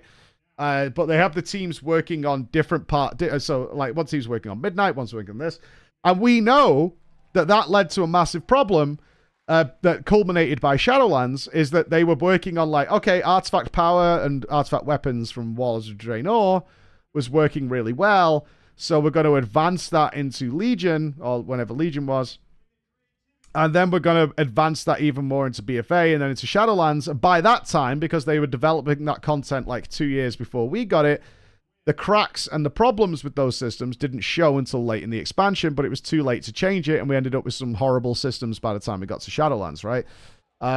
So I asked Ian, like, what have you put in place with the team to be able to pivot? So if I think I used Delves as an example. What if Delves launch in the War Within, and for the first sort of like 8 months, people are really happy with the Delve system. They're like super excited by it. It's like really cool. And you're obviously already making the delves for Midnight. That's already happening. But what if, similar to what we had in the past, like towards the end of the War Within, people are starting to find all the problems, the issues, don't like this now. This is like a fucking problem that's actually sucks. How are you going to be able to quickly pivot the stuff you're making for Midnight to accommodate the problems that are only being found later in War Within's lifestyle? Ian's answer was very honest, is like, it's always a problem. It's always a struggle, because we have to start making the expansions early, otherwise we can't start making it at the end of like 2 years of the War Within and then start making Midnight, right? That doesn't make any sense. But to do our best on that. So that was his answer on that, he was like, we'll do our best, but it's always a problem to do what we can do, because if we don't know there's a problem, which is fair to say, if we don't know there's a problem until like literally towards the end of the expansion life cycle, it's kind of hard for us to then completely 180 as a decision or to fix it when the content's already made. But they'll do the best, and because the teams are constantly like working side by side, they'll do the best to do. Okay. 4 new zones, blah, blah, blah. Delves, don't care. The warband system.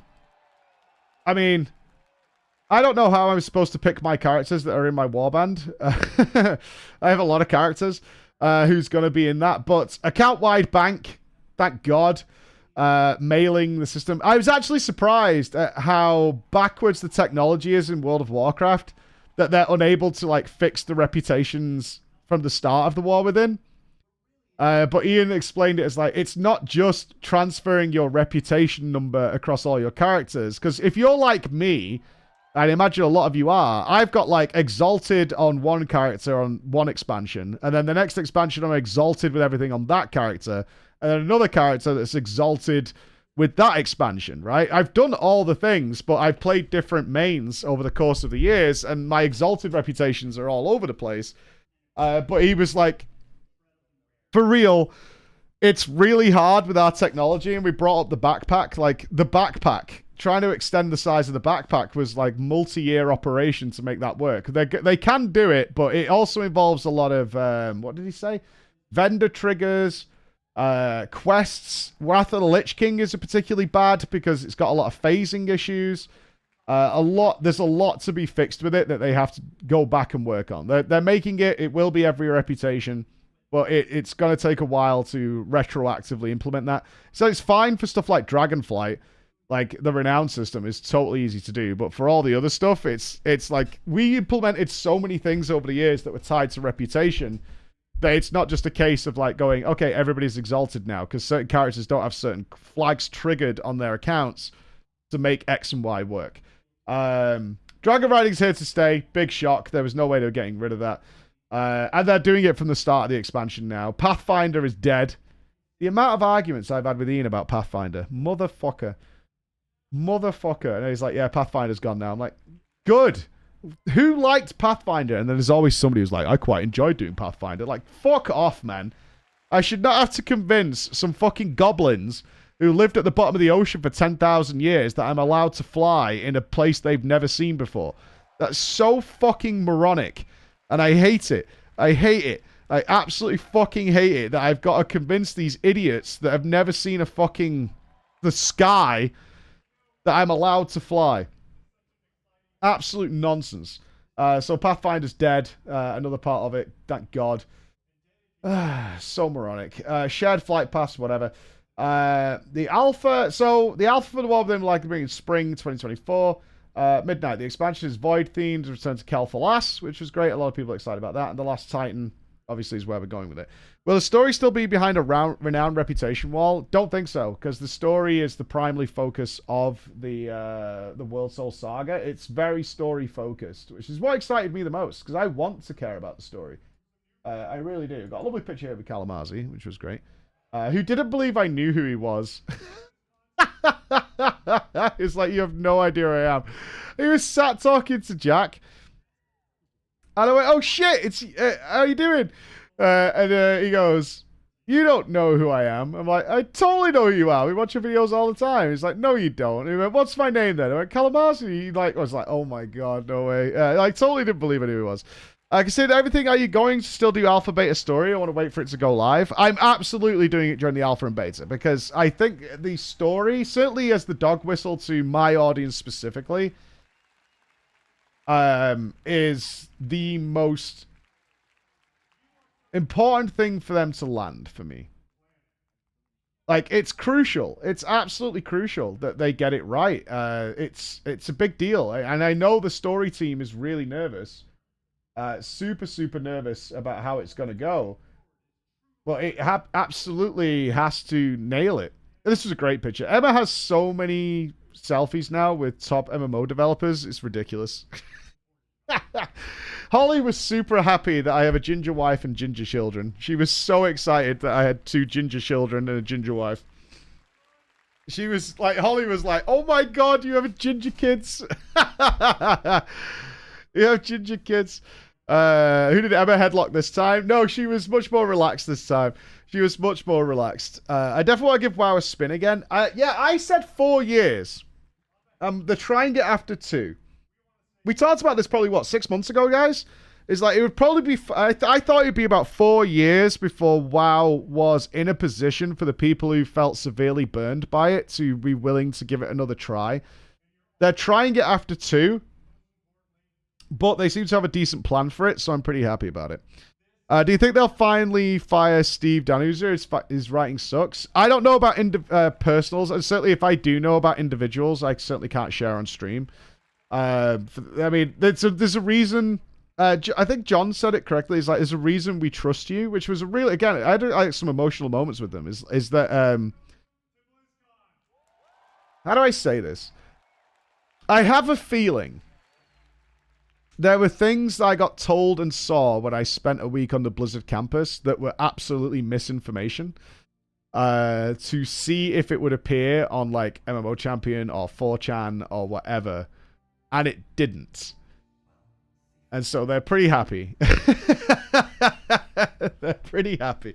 I am like 99% sure there were some things that I saw and some things I heard that were absolutely misinformation.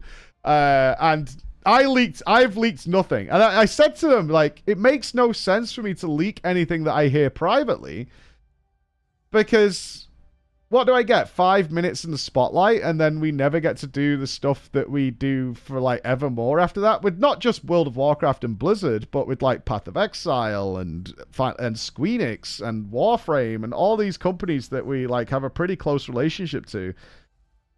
Like, you just get known as the guy who like got given this opportunity and then like completely fucked it immediately. Like that would, yeah, your reputation is ruined for what, 5 minutes of views? Like, what the fuck? Who cares?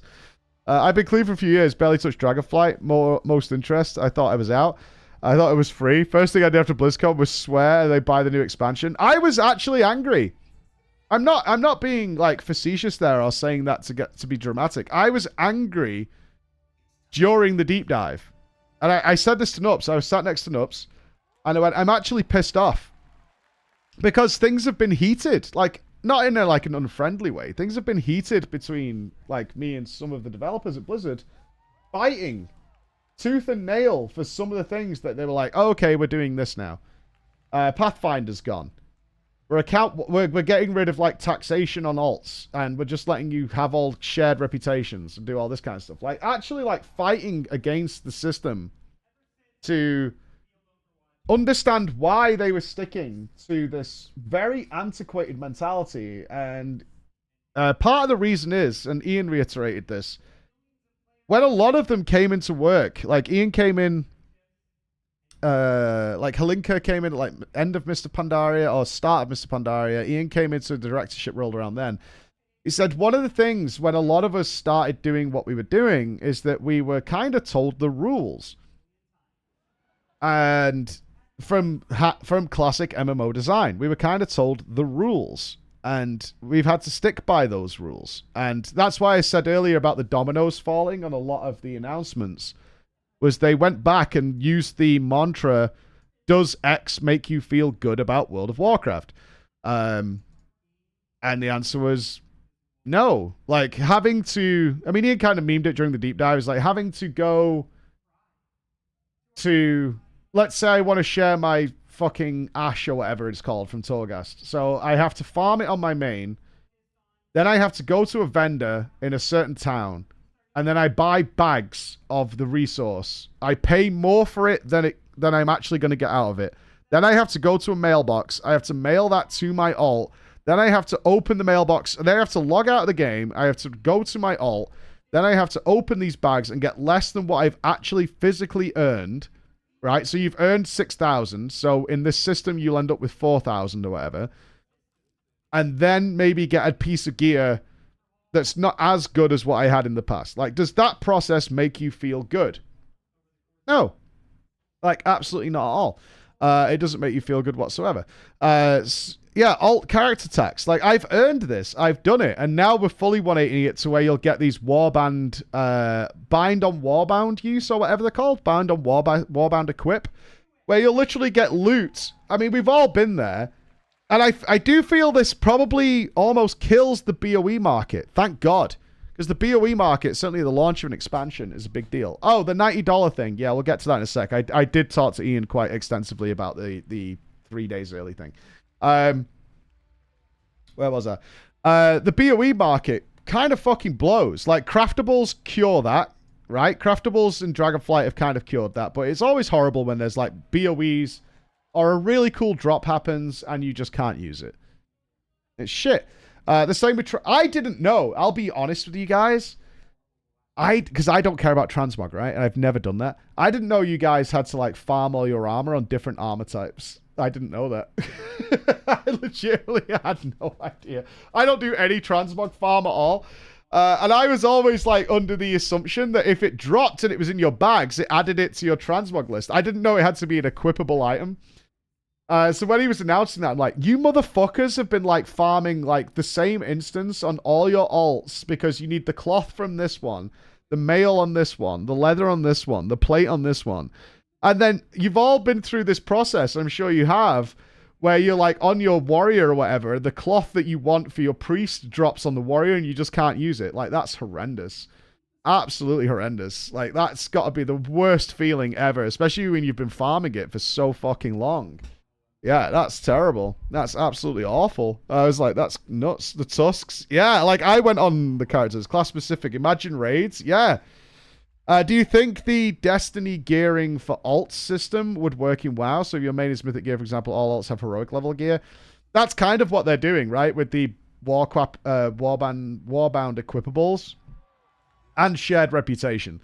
So they made it abundantly clear. Your alts will not be able to like passively earn the same item level as your main, which is how it should be. You should ultimately play your alts, right? You shouldn't have these like really well-geared fucking toys that are just sat on the side. But the fact of the matter is you shouldn't have to go through the nonsense gearing process that you clearly have done to death on your main character and isn't relevant to you. So I don't think like straight consuming items like Destiny does to just bump up the item level is the way. I like this. So you'll be like one tier behind on your alts passively. I think that's great. I think that's really good. I think that guy asked about Destiny 2 works only on guns. Yeah. I think alts getting basic gear is great. Yeah, I hated it. It put me off so many characters. It's like starting in greens and all that kind of stuff. It's not fun. And certainly when it came to like farming power and reputation or whatever it might be. I know they did some account-wide stuff with Renown this time around, but it got a little wonky with gear. It's just boring. Like, I've already done this process. And certainly those of us who've been playing other MMOs like Guild Wars 2 or Final Fantasy, it's just not a thing in those games. Like, if your character is... You are your character, you're not your... you are your account, you're not your character. So if you've done it, it's done and dusted. Like, there's no question that that's not a thing. Let's go. Okay, so let's go back to BlizzCon a little bit, and then we'll come back to more World of Warcraft stuff. So like I said, they like divided BlizzCon into these like weird areas. Each hall was a specific game, and it kind of sucked. Because we like to have... we want to browse, right? But what I will say is they definitely made it cool. Like, the Diablo-themed hall was awesome. To the point where I'm not sure if they had a warning up if you had small children with you. Because they had, like, severed heads and stuff all over the place. They had some very gruesome things going on in the Diablo hall. Chris nicely got some stuff for us. Like, they had the whole thing bathed in red light. It was like a big church/temple place.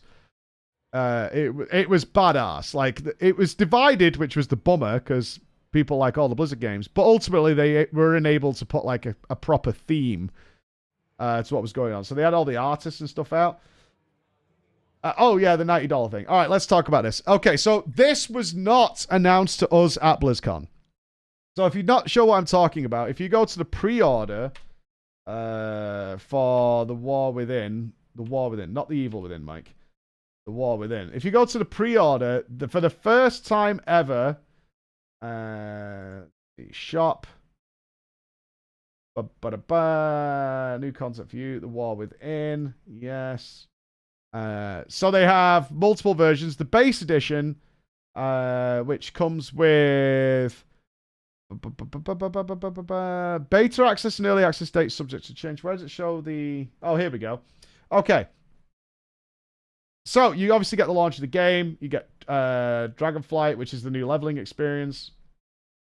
You get a character boost now with the base version. You get some traders coin things. Amounts if you get Heroic and Epic. It's transmog set with Heroic and Epic. But if you get the Epic one, which is, what, 75 quid? Yeah, 75 large. $90 US. You get beta access. And this was the important one. 3 days early access to retail War Within. You get a month free, you get a pet, blah, blah, blah. But this is the one that people got really, really up in arms about, is they're giving you the retail version of the game 3 days early if you buy this edition. Now, rightfully, and I want to be clear, I totally disagree with this. It's the first time they've ever done this. We'll have, if you check YouTube in the next day or so, we will have Ian's full thoughts on this. As I was like, we need to talk about this, especially because I knew our audience would be super pissed about this. I want to preface my interview with Ian. I did not really talk about like specific features because, frankly, I knew everybody else would. I didn't interview him to try and get like like a news post out. I was really curious about how the shape of the game is going forward, how the development is going to be. I was more interested in that kind of stuff. That's what I wanted to talk about, but I had to talk about this. Okay, so Ian's take on this is that they needed something that would add value, like good value, to the Epic Edition. And the reason for that is, for the first time ever, they added the character boost with the base edition. So that is obviously because they are appealing to the people who left a while ago. Right? So that's what they were saying. Is that they put in the character boost. Again, a lot of this is targeted at the WoW refugees and stuff who didn't touch Dragonflight and were well off World of Warcraft for a long time. So they decided that they wanted to give those players who might be the returning players to have the base, to have a character boost into the base version going with it, right? I'm not saying I agree with this. I'm just saying what they told me. The 3-day early access. Right. So in Ian's words, and you'll have this in the interview as well, there will be absolutely zero advantage in terms of any sort of power whatsoever to having this 3 days early access. You will not get an earlier reset. All rare drops from all the rare drops and things from Outdoor World mobs will absolutely not be dropping. Their loot tables will be disabled. Mythic 0, I think, is disabled. Everything that's in terms of gaining power for your character will be disabled. The only, in Ian's words, they're working very hard to ensure this doesn't happen. In his words, again, I'm just passing on the message. If you get if you buy the Epic Edition for 3 days early access, is you will have extra time to literally get experience levels. That's it. Nothing else whatsoever. They are disabling all the loot tables that drop epic items or anything like that. Reputation, I don't know. That is their goal, is that you have, if you want to, let's say you're a player who wants to cap multiple alts when the game is a bit quieter and you want to get them to level cap, that's what you'll be able to do before the rush starts 3 days later. That's it. That's what they told me. That's the answer. The proof will be in the pudding on whether that is the case. I'm expecting this to not be true. If I'm being honest with you, there will be some checkbox that's not ticked or something, especially considering my example was the launch of Dragonflight, where the outdoor rares were the biggest source of gearing. I'm sure many of you who played Dragonflight will remember literally flying from rare to rare to rare to rare to rare, going round and round and round just to collect loots. From what I'm told, they will be disabling all of those loot tables, so that is not possible to do. I mean, I brought that up specifically. It's like none of that will be accessible. The mobs might be there, but they're not going to drop anything for you until everybody else gets into the game. They are making their intention, and I will say the words intention. I personally don't believe it. There will be some box that's skipped, something that's missed. We've had it with Mythic Plus chests. We've had it with the Great Vault, where it's like, this won't happen. In fact, the best one I can remember is that you could farm up the bags that had a chance to drop legendaries in Legion, and they swore up and down on the forums and in announcements that any bags earned before the new legendaries come into the game will not drop the new legendaries. And they did. They did. I had a bunch of them in my bank, and I opened them, and I got all my new legendaries straight away. They did. They absolutely did. So this is what I was saying. I was like, Like, I do not agree with this at all. I think even if, my opinion on this, and this is what I said, Even if all that is true, and there's literally no power advantage that comes with this other than having a bit more time to level your characters in preparation for the actual season launch, I don't think it matters because the FOMO will still exist. And that is absolutely why this exists. Because people are going to see people playing the game before them and they're going to buy the game, even if practically and in reality there is zero advantage whatsoever. They are going to want to play with their friends. They're going to see streamers and they're going to see all these people already playing the game. It's out, it's done. And they will be FOMO'd into buying it. That was my take on it. I don't care. I really do not care. I totally disagree with this being in the game. I think this is a terrible idea. I think it would have been fine just to have the extra pets and things. I think that would have been fine. Trader's Tender, you get a bit more tender. You get the mount. You get the Squally the Storm pet, a Griffin toy, a Hearthstone effect. I think that's totally fine. I think the 3 days early access is a money grab, personally. Message once you played the beta, I've had a chance to observe. Oh, of course. Right, we're going to check it out and see what's going on. Good for gathering. I didn't ask about gathering as to whether gathering is disabled. I'll make the point, though. Like, when I do my official video and, you know, the one that goes out to YouTube and people spread around, I'll make the point. I didn't think about gathering, actually. But, yeah, you're totally right. Gathering should totally be disabled as well. In fact, professions in general should just be disabled. But, I mean, that's impossible, right? Can you disable skinning? Like, most people level their skinning by the mobs they're killing to gain experience. So are you expecting people to go back and then grind mobs for skinning and shit like that? I mean, sure, you'll have a more powerful character because it'll be a capped character. But it's doubling up. It's almost like a time disadvantage to do it that way. So, I don't know. But I agree. This shouldn't exist. It flat out should not exist. It just creates more problems. And I can't see any other excuse for it other than trying to get an extra £20 out of people because of the FOMO. I know, like, I almost feel like I can't afford not to do this. Like, as a streamer,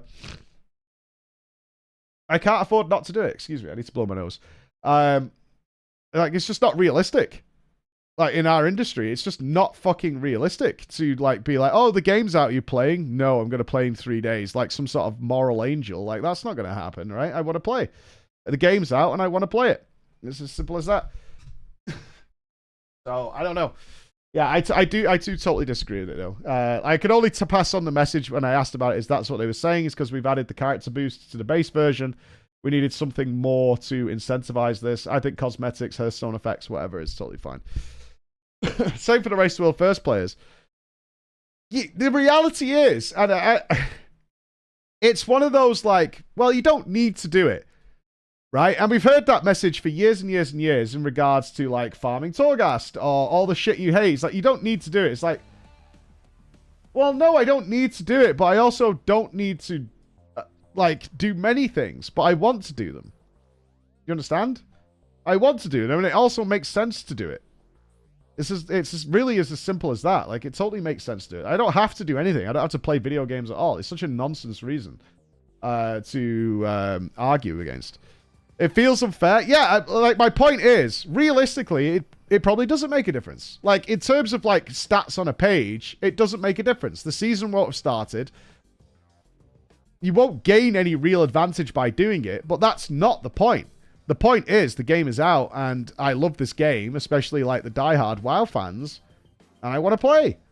I don't give a shit if I don't gain an actual practical advantage on the date. Like, I'm not checking my calendar for when I can do X and Y. The fact of the matter is, the game I love is out, and I can play it for 3 whole days. And most people book time off work and stuff for expansion lines. Yeah. You lose the launch day vibe. For sure. Because I have to believe as well, all the marketing and the big juice that they put into WoW expansion launches will be on the 3 days. It won't be on the official release. like whether it's going to be drops or some sort of like streamer sub incentive or videos or whatever the hell it's going to be, launch day is going to be in the 3-day early access. It's not going to be on the actual day. They're going to push it heavily because that's when everyone's going to be streaming it. That's when all the marketing is going to be out. That's when people are going to be talking about it. It's all going to be revolving around the 3-day early access. It's not going to be 3 days after the game comes out. When is the launch? August next year. Yeah, I think Diablo had those in the actual launch. Maybe. I mean, if it is, I'll be surprised. Like, I never say never, but I'll be as if it's been surprised. I'll call it now. Ian will stand on the stage in a year and admit it was a mistake. I mean, maybe it'll never happen again. I don't know. I mean, it'll come. This is one of those things that, unfortunately, will come down to money. If, like, an absolutely ludicrous amount of people buy the Epic Edition, then, yeah, they're going to do it every single time. Unless they are feeling like Mr. Goodwill at some point. But, like, if there is a ludicrous amount of people who pay... what are we looking at here? Like 40, you know, nearly 35 pounds more. Pay nearly twice the price of the game. So essentially everybody's buying 2 copies of the game. Then yeah, they're gonna do it every single time. Oh, well, I can't wait. I can wait after being burned. I think that's wise for a lot of our audience. Again, it's what I talked about a lot. Is it's an uphill battle. I want them to do well. I want it to succeed. This sucks. I didn't know about this, though, by the way. Like, I can't stress enough. This was not revealed in any of the marketing we saw at BlizzCon. I found about this from Reddit and Twitter. Because in fact, it was on Twitter. Because they must have announced this. For those of you who weren't there, they must have released this during the opening ceremony. Because I tweeted out, like, how excited I was about what they announced. And it was literally my replies were just filled with people talking about this early access. But we didn't know, like, at BlizzCon. It was only on Twitter that I found out about it, like, at all. It was one of those, like, whoa, we didn't know about this. Needs to get its crap together, because can we crap like that? Yeah, exactly. Like, this is the stuff that puts the sour taste in your mouth. It really does. That's why I asked about it. To get their answer on it, but... I don't like the answer. It is their answer. I just don't like the answer. Like, I think this is so unnecessary and just spoils things for people. But will it make an absolutely ludicrous amount of money? Yes. Yes, it will. Yes, it will. It absolutely will. There's zero doubt in my mind it'll make an absolutely turbo amount of cash. And thus your skepticism. I don't think I'm skeptical as well. Like, I am not, like, in any way fully, like, we're on the WoW train and we're choo-chooing away. But I'm more than happy to give them a chance and see how this works out. Because if this works out, fantastic. Like, absolutely fantastic. All right, let's go around here a little bit. All right, so, I'm not sure where we are. This is the pin thing. This is the artist collection. Yeah. So, did we get a good shot of the... Okay. Yes. All right. The Dark Moon Fair situation. All right. So, Dark Moon Fair. Dark Moon Fair. Dark Moon Fair is historically one of the absolute busiest, overwhelmingly ransacked places at BlizzCon. I'm not going to name names of who we were talking to about this, but Dark Moon Fair was a bit of a fuck up this year, and will, again, like most things that we saw at BlizzCon, it will probably be changing. Dark Moon Fair, if you've never been to BlizzCon, Dark Moon Fair has lots and lots of mini games and particularly pin trading and sticker trading and things like that. Where people dedicate their whole weekend to just being at the Dark Moon Fair and going around. Now, you'll notice Chris's footage here is not inside Dark Moon Fair. This is the door into Dark Moon Fair. And apparently, Blizzard told the people who were helping organize the event that the Dark Moon Fair needed to be vast. Vast. In a similar vein to when we're organizing PreachCon And we tell the organizers, or the hosts, that we need a lot of beer. However much beer you think you need, we need more. More than what you have. And it needs to be more. Trust us on this. It needs to be more and more and more. That didn't happen, unfortunately. I did go into Darkmoon Fair on day one. I happened to be able to get in because I was fortunate enough to go into Darkmoon Fair before the fire department showed up. But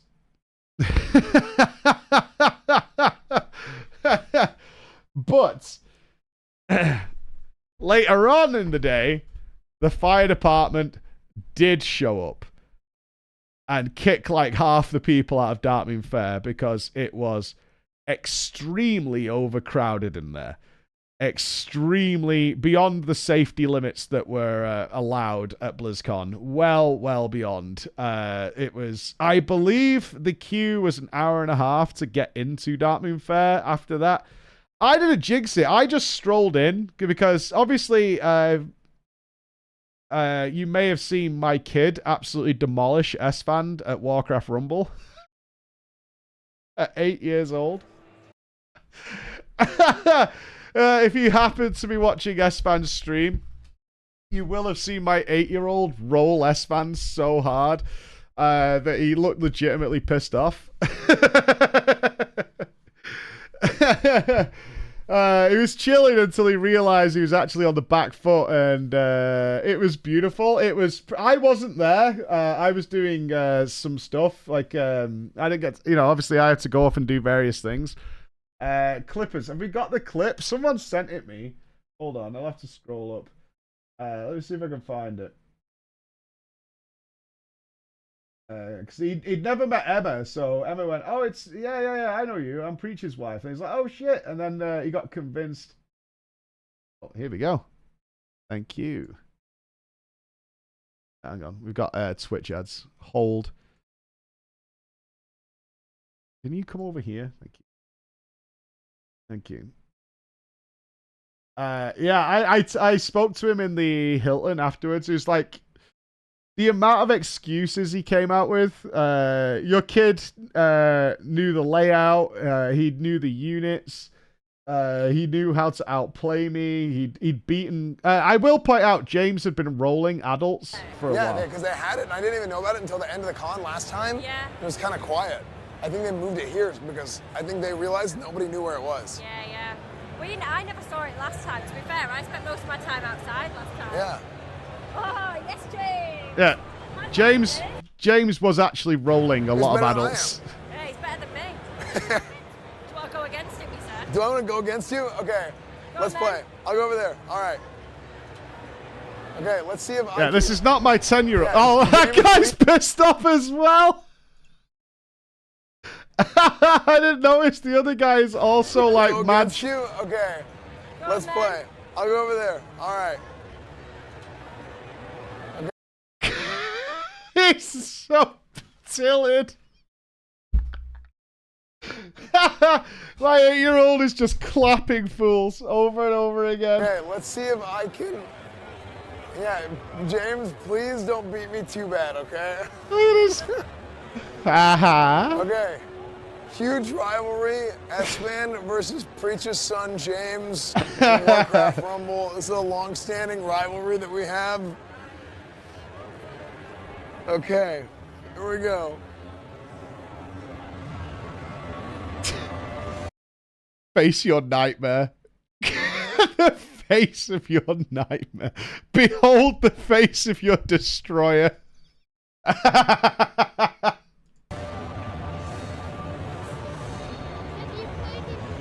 All right. I played a little bit. Yeah. Okay. Oh yeah, we are in slow-mo. What the fuck? I must have pressed the button. All right. This will be fun. Hold on. Dude, I swear. He's nervous. He knows. He suspects. Dude, freaking Preacher's kid is gonna embarrass me. Wait, I can't even. Oh, I don't know this deck. Okay, I'm going here.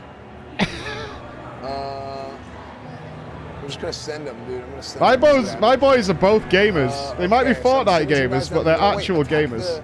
Get the gold. Wait, this guy's got drakes. Wait, I didn't set my deck beforehand. How am I gonna? Oh no, I don't think I have air. Oh my gosh, that's not anti-air. My wolf is just getting owned, bro.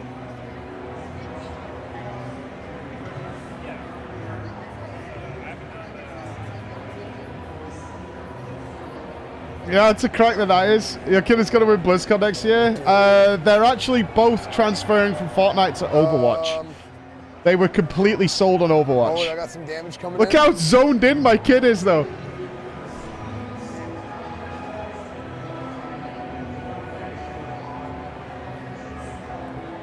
James is giga-focused.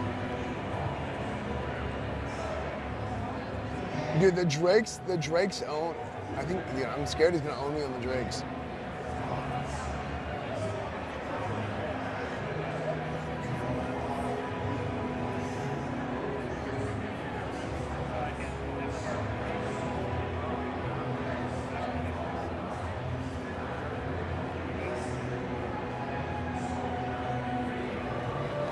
No, I didn't tell them Overwatch is bad. I'm glad they're moving away from Fortnite. One step at a time, dudes.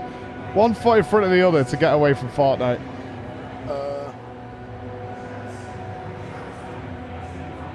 Yeah, baby steps is the way to go.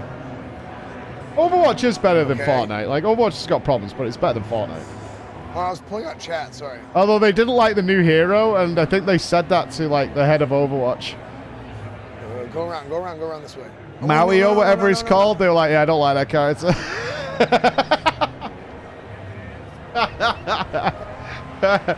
Did you try the new guy? They were like, yeah, he's not very good. Gold green. James unsurprisingly likes Widowmaker. I wonder Am why. I kicking in? No, I just realized I couldn't. And look at Max chat. like I need to look at Tracer. chat. I can't imagine the reason Hello? behind it. Max was Tracer and Reaper, Gold, I gotta farm and gold. James was all over Widowmaker. Based. Nice. Huge. Dude, the Drakes are OP. There's a great point in here what? where S-Fan realizes he's losing. Bro, it's what? so good. You know, defense.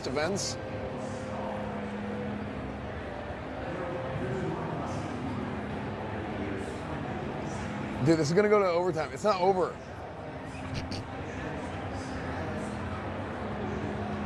Dude, look at the Drake. He's just owning it. What? He just killed two of my guys.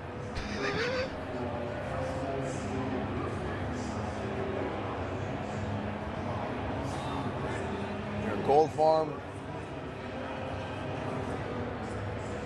Send the dudes this way. Uh-oh. Wait, we're like tied. We're tied. Dude, we're like tied, dude. Gold income times 2. Wait, it's overtime for 1 minute. Uh-oh. Oh, no. Dude, my thing is, my units don't do damage in the air. I don't have anti-air units. Now he's so realized his it's Drakes are over. owning me. Oh, I got the Beast Mistress, or whatever.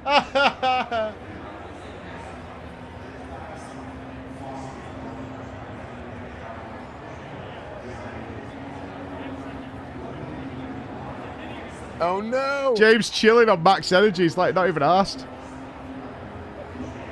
Dude, I don't have anti-air. The Spearman is ranged, yeah, but he keeps getting owned. Look, he just took out all the harpies. No, it's my deck. Oh Wrecked. my gosh. Unbelievable. He beat me. No, dude, his deck, his characters are better than mine. Uh-huh. I didn't have anti-air. Unbelievable. Hey, good game, dude. Good game. Good job. Dude, you were getting me with the, I didn't have anti-air. Your Drakes were owning me. Yeah.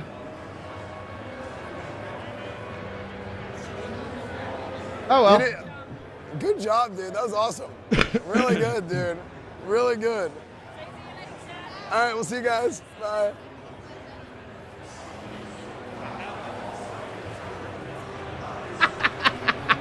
Shambled. Full shambled.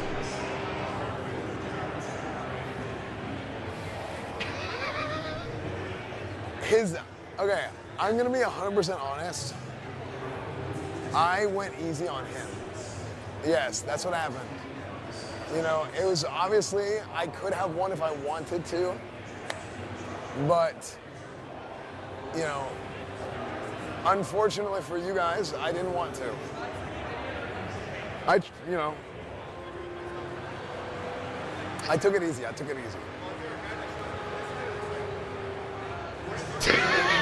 Do you think he was using the air units on purpose? Do you think he knew that I didn't have ground units? Absolutely truffled. Invites you to play, kicks your ass, doesn't elaborate, leaves. Yeah, James was rolling fools on multiple. I don't know. I think they were evenly set up if you knew the rules. I think they were both, because the way it worked at the Rumble Arena is it was preset who you were facing, so they done like decks that should work against each other. So I don't think it was a case of one was imbalanced, but James was good shit. His son is my hero. Well, he's just rolling fools. That's how he gets it done. Every step of the way. Yeah, so Dark Moon Fair, unfortunately, we didn't get to film anything aside because Chris did all the B-roll on the second day. So, yeah, there was no access to the Dark Moon Fair beyond here because the queue, I think, was an hour and a half to an hour and 45 minutes to get in the Dark Moon Fair. Once the fire department was like, okay, all you people need to be out of here. Like, this is not happening at all. So yeah, it's it's unfortunate. It is the way it is, but it was still good. Like the Warcraft area was okay. This was great. So I did get that picture.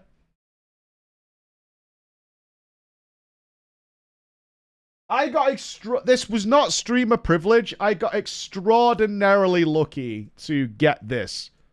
Can you please come here? There we go. I think this Lilith cosplayer, I don't know, was paid by Blizzard to be there. If not, it was extraordinarily good. But literally, we queued up to get this picture because I had a little bit of free time. We queued up to get this picture, and she rocked up like while we were doing it. And she was like, I'll do some pictures with people. And we were literally the next in line to get these pictures. So I got extraordinarily lucky that she came over while we were doing this. It was to see this thing in person. I couldn't talk to her because she wanted to stand on the altar for a picture, but the outfit she had on was too hardcore. So they tried to get her a stool to get on here.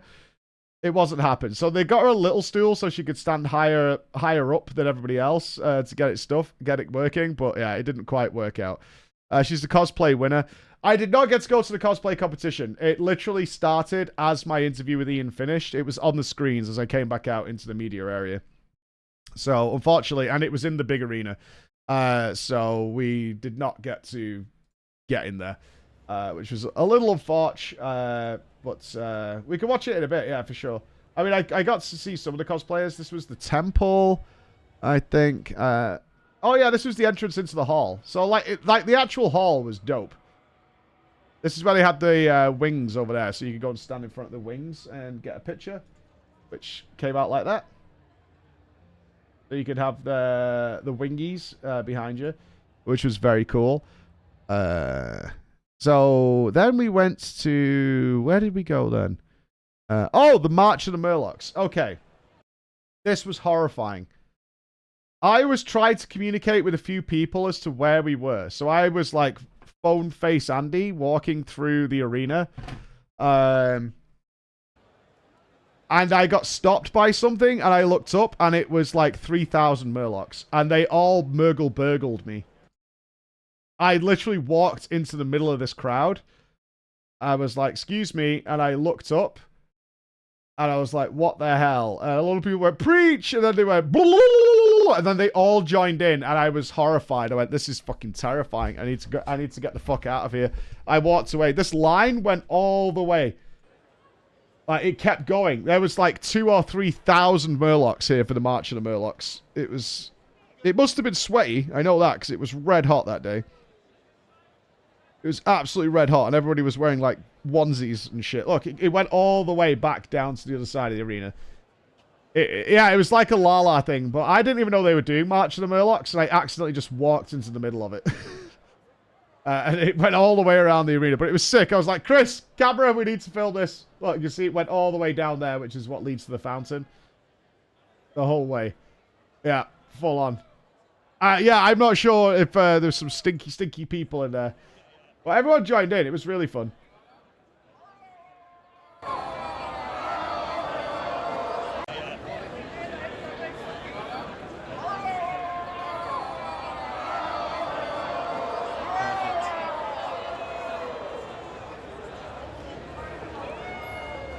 What? Yeah, nightmare fuel. Absolute nightmare fuel. The whole thing. You can imagine me. I was stood in the middle of them, like, by complete accident. So usually they have an arena for Overwatch, but this time they, like, sat everybody around like this for the Overwatch. This is in the Overwatch booth. Oh, my meet and greet. Okay, yeah. The meet and greet was pretty cringe. I don't know why it was set up this way. I disagree. I wasn't mad, but it felt pointless. Did I get a picture of it? Oh, Via took some. Okay, so I had an official meet and greet. Like an actual one that was on the schedule and stuff to do. I was with Bajira, Platinum, Bandy, Talias, and Evertel. We were all doing the meet and greet together. Now, I've done the Blizzard meet and greets a few times. And the way it usually works is they have a booth with a wall, and then one of you's on either side of it. And then they have 2 queues to come and see you, right? But this time, they had this is a slightly better picture. They had us all in a row against here. They had us all in a row, like sat at these table things. I was, so when they came in, they positioned us all how they wanted us, right? And there was 1 queue to meet everybody. So it was 1 queue to meet me, Fandy, Bajira, Taliesin, Platinum, all at the same time. Yeah, you can kind of see where this is going. So I rock up and everybody else was already there. I wasn't late. I got there like 2 minutes early. I rock up and they're like, oh, cool, he's here. Let's get you guys all in position. And the way they had it was Taliesin and Evertel were first. Then it was Fandy. Then I was in the middle. Then it was Platinum. And then it was Bajira, right? That was... I was like in the middle thing. And so... I look over... And then someone comes and says to us... The queue is ridiculous. And what do you mean? And I was talking to Platinum about it. You know what? It's a cool story. Platinum told me that when he was 13, he got his dad to come up and say hi to me at one of the BlizzCons. Now, that makes me feel old. That makes me feel fucking old. That's like, makes me feel like really old, dude. Old as fuck. I was like, oh shit, no way. Yeah, like, that made me feel fucking old. I was like, you can stop telling that story, dude. Like, leave me be. Leave me alone. Yeah, he knew what he was doing. But, like, that was the thing. All right, so. The way they had the queue is to the right. I'm at the edge here. So, they had the queue to my right here. But then they had another queue that was behind here.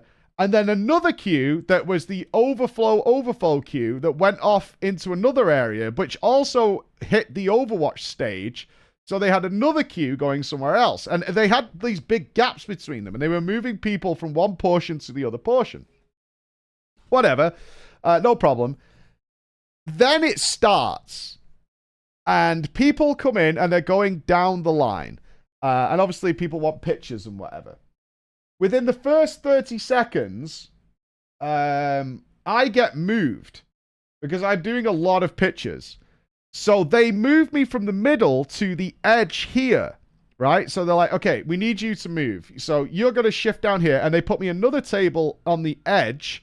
So you can see there's the other queue. You see it there? That's part 2 of the queue. And this is part 1 here. So I was right next to the queue. And they put me here. And then they said there's too many people. This is all within the first like 3 minutes. So we're going to tell everybody you're only allowed 1 picture with somebody. And you have to pick who it is.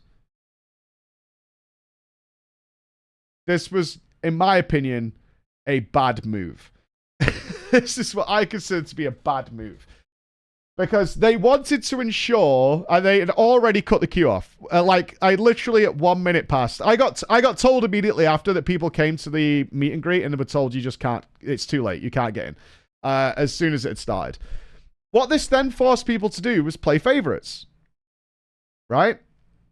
They then had to play favorites. And so that really sort of sucked. So what you were allowed to get your stuff signed by everybody, but you weren't allowed to have a picture with everybody. So what happened then is waves of people who were only like, I really want a picture with X, and I don't want a picture with someone else. So the first 20 to 30 came to see me, right? So that's why I got shifted over. But then the next 50 or 60 was Taliesin and Evertel. And then nobody else was allowed in, so they didn't flood the area. So the rest of us, if you weren't in the wave of people who wanted to get a picture with you, you literally didn't talk to anybody or meet and greet anybody. I literally stood for several minutes just watching the Overwatch final on the screen. And I was like, what are we doing? This is really weird. It kind of sucks because so what happened was, because I was here, I cheated. And I leaned over and did my selfies over the barrier so that people could then get a selfie with Taliesin or with Bajira or whoever they wanted to see. I just cheated. Well, it made sense because I was right at the edge, right? You can see the fucking line. So I was like, don't use your picture on me. I'll just lean over. And I did my pictures here. And then I was like, I tweeted out, I was like, I'll be around anyway. I'm not going anywhere, so we can get a picture after. So, and then if you spent longer than 10 seconds with me, a security guard moved you along.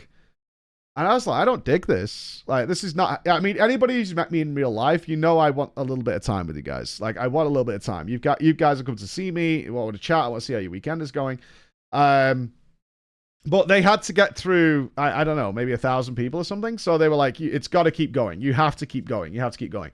So then they changed it to, you're no longer doing a photo like this. Because we all had a photographer each, right? So each of us had a member of the Blizzard staff that was doing the pictures. It then changed to, we'll take pictures of you while you're signing their thing. That's why these pictures exist. So it was no longer a picture, an actual picture or a selfie or something. We'll now take a picture of you signing the thing instead. And I was like, And then we had mad downtime. Because, say, Talius and Evertel, who were by far the most popular people there that people wanted to see. And so this is while the meet and greet is going on. Because they wouldn't let anybody else into the area. It was just people meeting, say, Talius and Evertel. And then the rest of us just had to wait until, our wave of people hitting the queue. And so it was okay, the next, 15 or 20 people are here to see Mike. So I did them. So I don't know what happened with, Fandy, Platinum, and Bajira. Because it felt to me like it was, definitely heavier towards Talius and Evertel and myself. And I don't know what those guys did because I couldn't see them down the other side of the arena, whether they just sat there or something. I don't know. And I never got to see them afterwards to find out because there's nothing worse than feeling and I kind of said these are the next generation of WoW content creators, right? Your Platinums, your Fandies and stuff. Bajira's old school too. But these the next generation. And you don't want them to feel like left out. But even I was like stood around for a while, like taking this picture because the kids came to see me, doing nothing, like just waiting for people to come up. It was a little odd, but I tweeted afterwards, like, if I didn't see you, like, come and see me later. I've given away. And then what was more annoying is when the queue was dying down, everybody just queued here for afterwards. So I had a line of people down here who were just waiting for the official meet and greet to be over. And I just went, am I finished? Am I done? He said, yeah. So I just walked 2 feet to the back and did my queue here. And Tally and Evie did the same thing. I was like, am I finished? And I dragged the table with me. I just took the table with me. I was like, okay, I'm just going to go here. And I just took the table with me and just carried on signing stuff around there. And then I got to talk to people for a while. I was like, okay, now we can do it properly. Like, because it definitely turned into a meet and not greet. So I was like, right, I'm going to go over here now and just like take the table with me.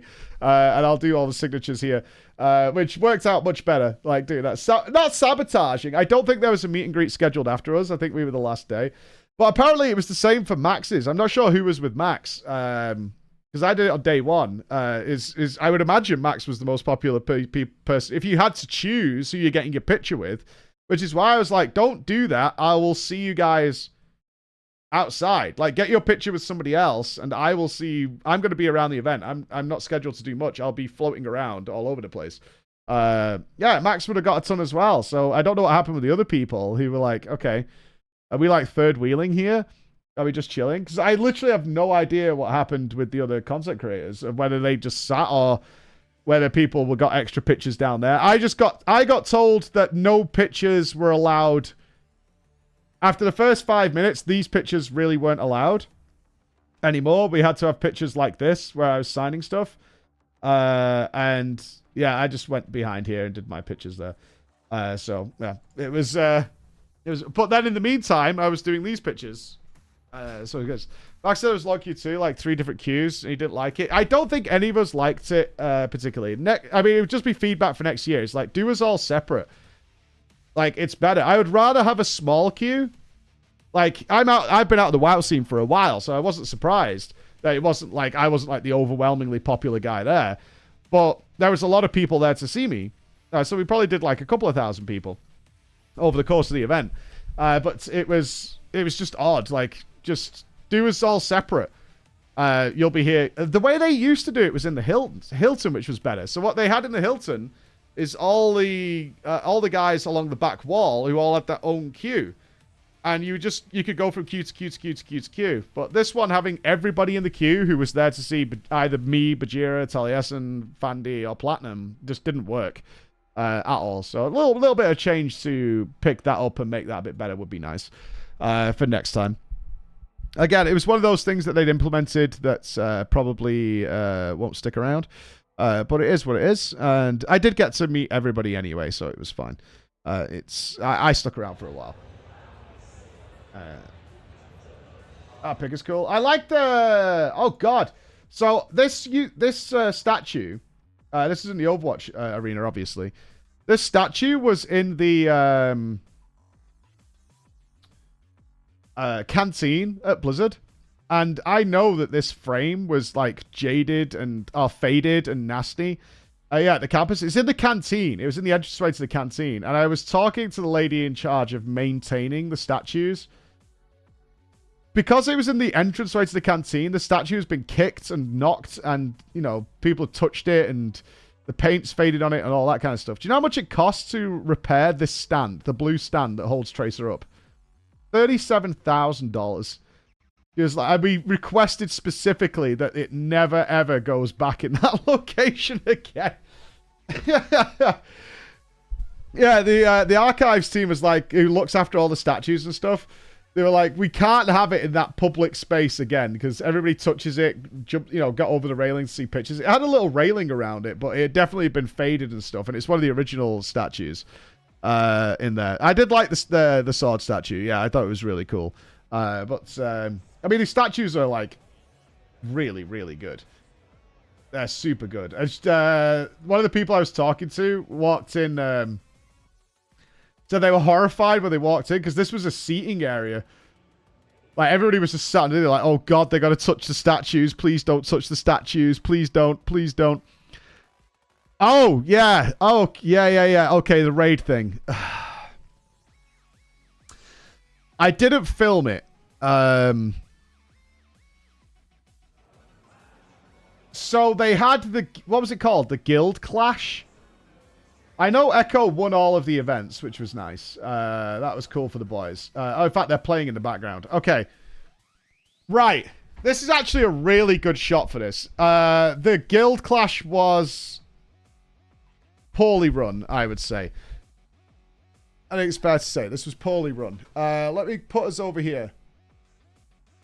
So you can kind of see what I'm talking about. So, the Guild Clash was an arena tournament, a dungeon tournament, but not the MDI. The MDI was not there. And then it was supposed to be a raid at the end of it. They had 3 things, and it was Echo, Method, Golden Guardians, and Liquid, where I had teams representing them at the event. So it started with the arena. When I got there on the second day, I saw the Echo boys sat having breakfast, where they revealed to me they hadn't been given the passes yet to be able to go to where they needed to play the games.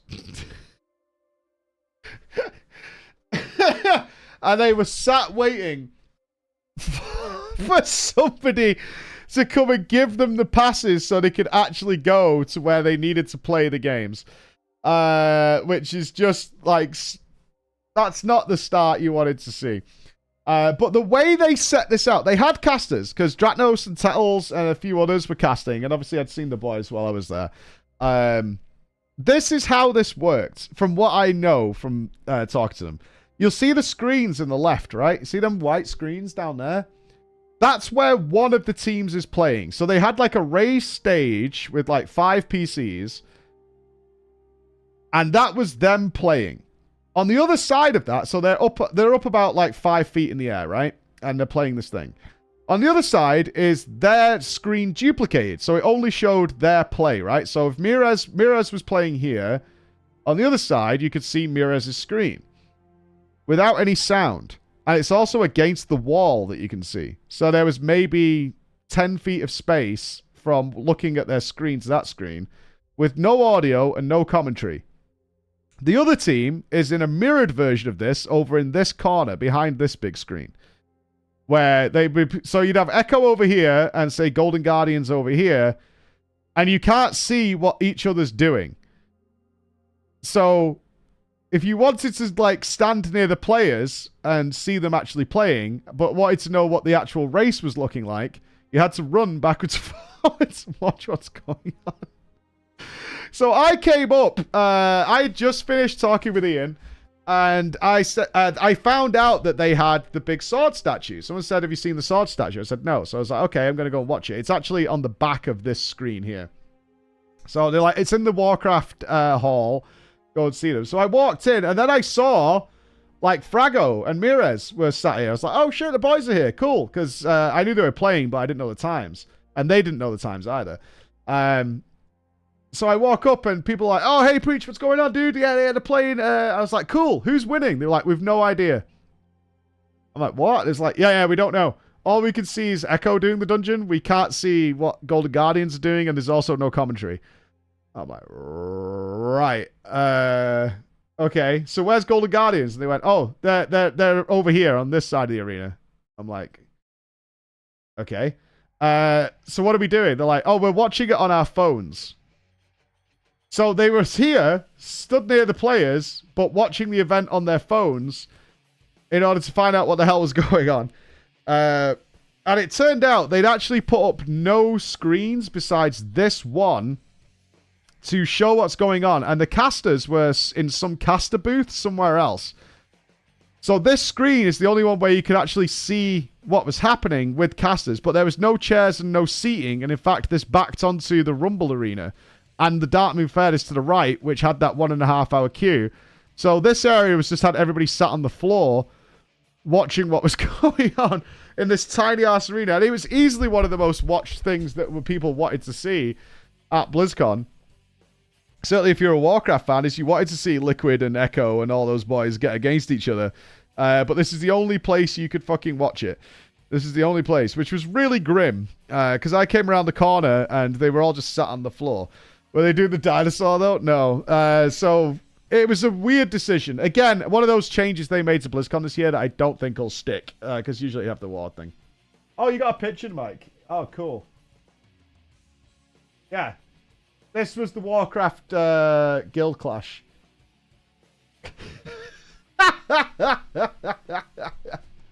Just all grabbing chairs and sat on the floor. And just watching on the phones. Yeah.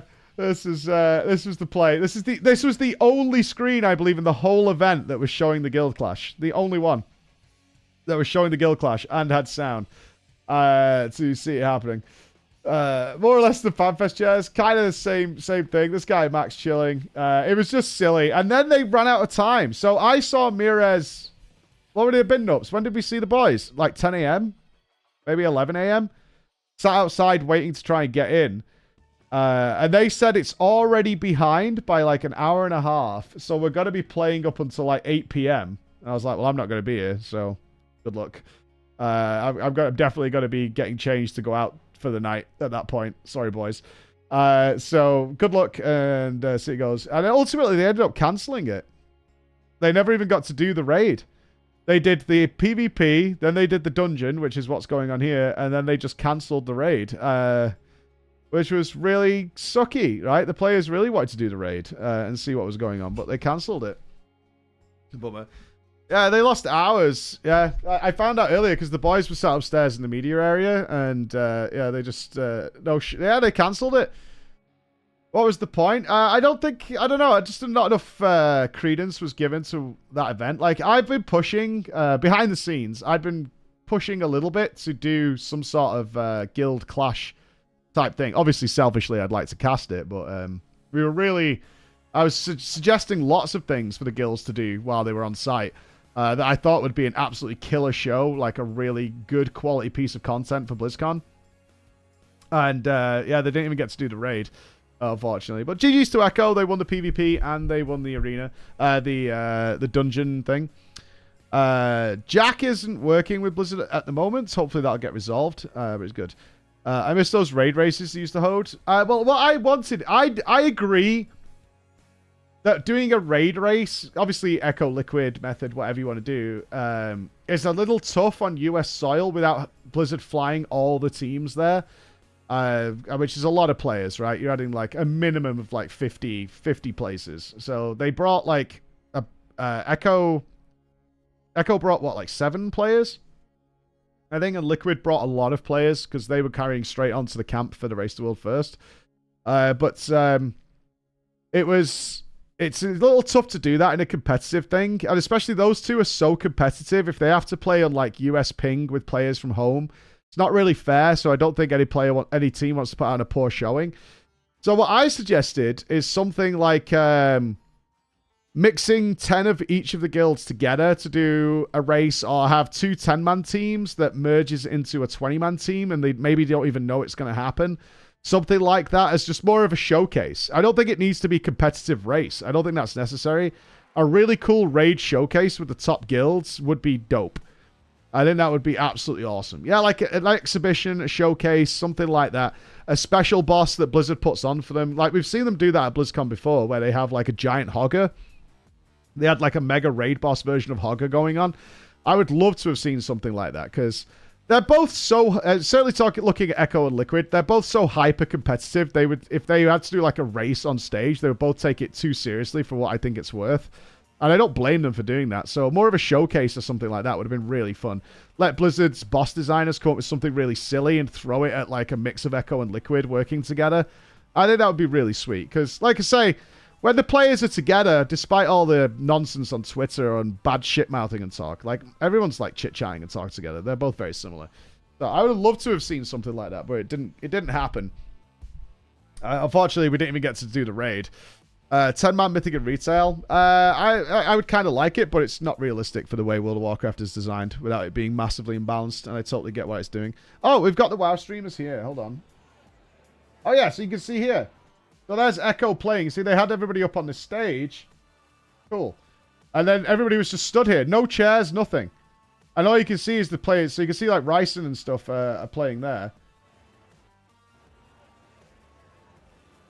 Yeah, you can see they had them playing up on the stage. Then you just had a screen here with no commentary and nothing. Yeah, it was not the best, unfortunately. Oh, is that Trill? Oh, it's totally Trill. Trill vibing on the side. Nope.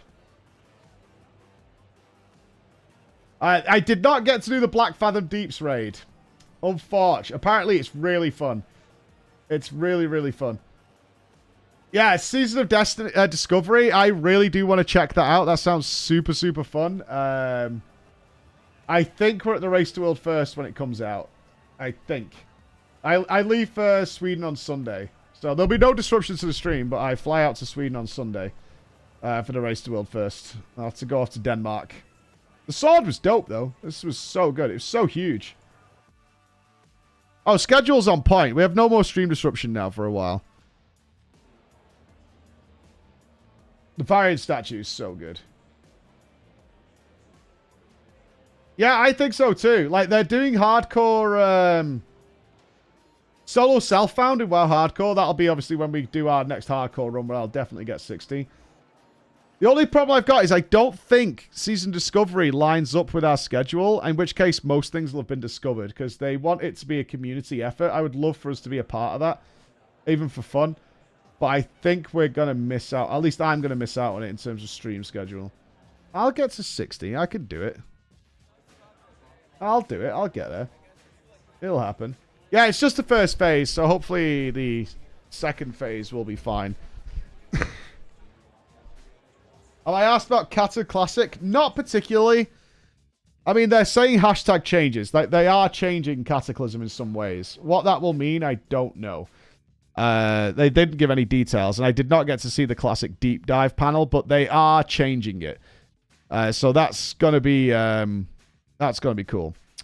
We beat Stockholm? No, I will be in Copenhagen. I'll be in Copenhagen for a little while, and then I'll be in... I'm always getting the name wrong. Växjö? Something like that. Växjö. But the event itself is in Växjö.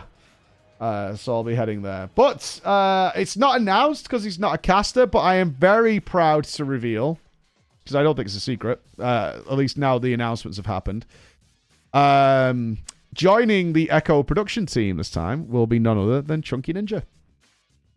He is going to be officially joining the Echo production team for the Race to World First, and helping them make a lot of stuff and videos and things like that, which has been really nice. It's been super cool to have that go through. Chris leaked it on Jordan's stream. Yeah, Chris will be joining me. ChunkeyNinja is our editor and graphics guy here for Team PG. There he is in the chat. So Chris will be flying out if he can get himself well. Because Chris unfortunately came with a cough to BlizzCon. Can I show this picture, Chris? Can I show the Copium picture, or do you want it secret?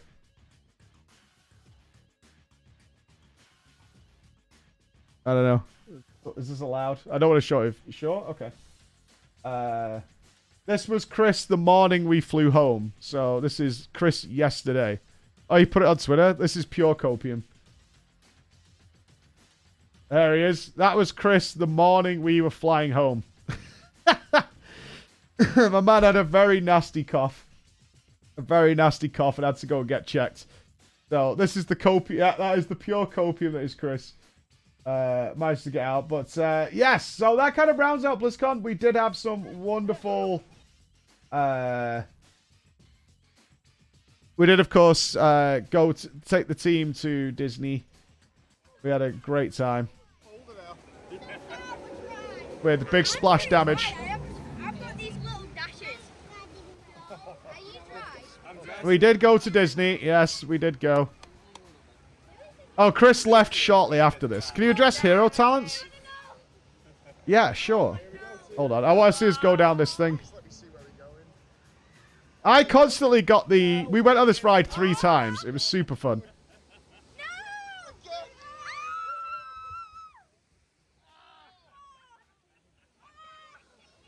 This is a great ride. Big splash damage. It's blurry, but yeah, it was good. The hero talents thing, I think that was a great addition. So they've been, you know, this is something we talked about a lot with WoW. They can't just keep adding talents on top of talents because ultimately they have to keep growing it and shrinking it. I think the hero talent system is a solid solution to that. They look relatively basic so far, given some gameplay changes. We'll have to see the overview of the whole thing, but I'm pretty happy with the addition of the hero talents system. I'll tell you what. The actual practicality of it, I don't think matters. What I think is really telling of Blizzard's new direction is they were more concerned with the RP factor of the names than what the abilities actually do. That's actually a good sign. This is kind of how Covenants should have been. The talents are whatever, right? We'll do the talents and do whatever. But their main focus on is, do you like the names we're giving them? Like, do you want to be a spell slinger or what? Right? They're like, tell us. We'll change this stuff around. Like, we want you to be able to assign your hero talents and be talking about these things. So it's more. They know it's more important than the actual practicality side, because that'll be like whatever's best. Is what are the actual names that you're going to be calling yourselves? Mountain Thane? Yeah, exactly. Like, I liked that response. It's like, let us know if you want to change it. I just want my spec invited to Web Plus and raids. Well, play with friends. It's easy. Start your own guild. It's easy. War within hero talents. We got a Wowhead article on it. Checkers. There we go. I couldn't really see from where I was sat all the names they gave them. They had the board up, didn't they? It's not on this page. Son of a bitch. Yeah, the names were dope. And they definitely know that was what people were more concerned about. Like, you know, like, it's actually weird. I said to Ian midway through the interview, it's really strange that I'm asking you about Stewart stuff. Yeah, there you go. Deathstalker, Trickster, Fatebound, Stormbringer, Farseer, Totemic, Soul Harvester, Hellcaller, Diabolist. And that was their feedback. Like, let us know what you want us to call these. This is exactly how Covenant should have been. Just a bit of RP flavor. Like, the actual practicality is baked in. It doesn't matter. You'll get everything, but you get to call yourself Herald of the Sun or whatever. I wonder if these will be titles and stuff. DK ones are good. Yeah, the Rider of the Apocalypse. So good. I really liked this approach. This is everything I want to see from Blizzard. Yeah, we're making new talents. You'll get to choose. There'll be some fun stuff that alters your gameplay. But what do you think about the customization factor? Don't worry, you'll get all that stuff anyway. We're not going to lock it away or anything like that. But what do you want to call it? We're totally open for that. I actually think Sun Fury's kind of lame for Mage. Don't like that. Archon. The Conduit of the Celestials is a bit long. I disagree, C. Ravius. Like, the talents is stuff that can be worked on over time and constantly adjusted. Right? These are things that they can constantly be working on. But the names are what people prefer to, like, call themselves. And have it mixed in. Like, I really like that. I think getting the names right is what's going to draw people to these kind of systems. Even if they don't care, like, what the talent balance is. Like, talent balance is an ongoing process at Blizzard. Always. Forever. But I think people really give a shit about what they got to call themselves. Lich. I don't know. Sand Lane's pretty good. Deathbringer's solid. Eldraki Reaver? Yeah, don't care about that. I agree. I thought the actual talent point seemed lame. You know, a bit more energy, a bit more stuff here and there. But the fact of the matter is, these will feel better than they look. Right? Like, just, like Ian's kind of said it, it's like, it just makes you a better Moonkin. You have more celestial, more astral power, which will feel and translate into better gameplay. So even though it looks boring, like, certainly the next stack up to 5 times, lunar amplification, blah, blah, blah, blah. But increasing, like, your astral power pool and stuff like that, that translates into something really nice. Like, you will tangibly feel that effect, which is, I think, is nice. I'm always down for talents that slightly alter your gameplay a little bit. A little bit. Those are my favorites. Take a button we already press and make it do something slightly different, so I think about it in a slightly different way. It was something Celestalon was always a big fan of. Is like, instead of just giving new buttons, because obviously WoW suffers from button bloat in a lot of ways, is just take a button like Treants and just modify its effect so it does something else. So I don't just think about it as like, oh my god, my tank's dying, let me help. So you now think about it in different ways. I'm a huge, huge fan of those things. Interview will be sorted this afternoon. So I've got like 3 videos to do this afternoon, which are a bit more focused than what we talked about here. And I could talk about more of that stuff. What do you think of these hero talents will be tied to your achievement on the class? So for example, you get 1 point for each feat of strength. I think they'll see how Season of Discovery goes for something like that. Like, Season of Discovery really does feel like they're throwing stuff at the wall to see what people like and don't like, and then it can... stuff like that will slowly make its way to the retail game, which is, like, the prime, right? Like, they can fuck about with Season of Discovery and get things wrong, and people won't really care too much. They can try silly stuff or explorations-driven stuff. But it's not like we haven't had in the past, right? We had the books from AQ and things like that, giving you new ranks of spells and whatever. So they are open to those kind of ideas, but Season of Discovery looks like the circus, or the sandbox is probably a better word, where they can mess around with that stuff and see what people like and don't like. And then translate that back into the main game. But this is fine. It means we don't need to get another row of talents where it's like, okay, now I'm more pigeonholed into one direction. You just get these talents. The interest in this talent system will come from here. I mean, these are basically artifact weapons. Right? If you played artifact weapons at the time, this is what these are. These are essentially artifact weapons. But they're guaranteed, because you get a point every level, and you're guaranteed to have the main thing, like the Eternal Moon, by the end point. So these are essentially artifact weapons without grinding the power. And you just... because you're guaranteed to get these. So it should be clear, if you never played at the time with the artifact power system, you're balanced around having these. So some of your spells will feel weaker until you get these, because everybody gets them. You're guaranteed to get them. This is the important row here. No multi-boxing. Now you get your warband, Crusher. I have no idea who I'd stick on my warband. What makes this different from another row of talents? That's the part I don't get. Because if you add it to the other talent system, you literally are just forcing people down more paths without creating a lot more crossovers and stuff. And then what do you do next expansion? Do you do this system again? And we've done that, right? That's how we ended up in the Mr. Pandaria situation. With the hero talent system, they could take this out and bring in, say, okay, people really liked one of these talents, and we can move that into another hero talent system next time. Without it constantly just becoming like a scroll of talents, right? That's what they don't want to have. They can't do that with talents, though.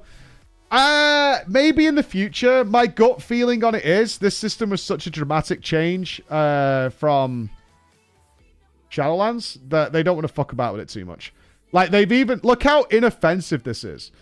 Right? Looking from a design perspective. This is about the most inoffensive addition to a talent system you've ever seen. They've already built in hiding like 2/3 of it, right?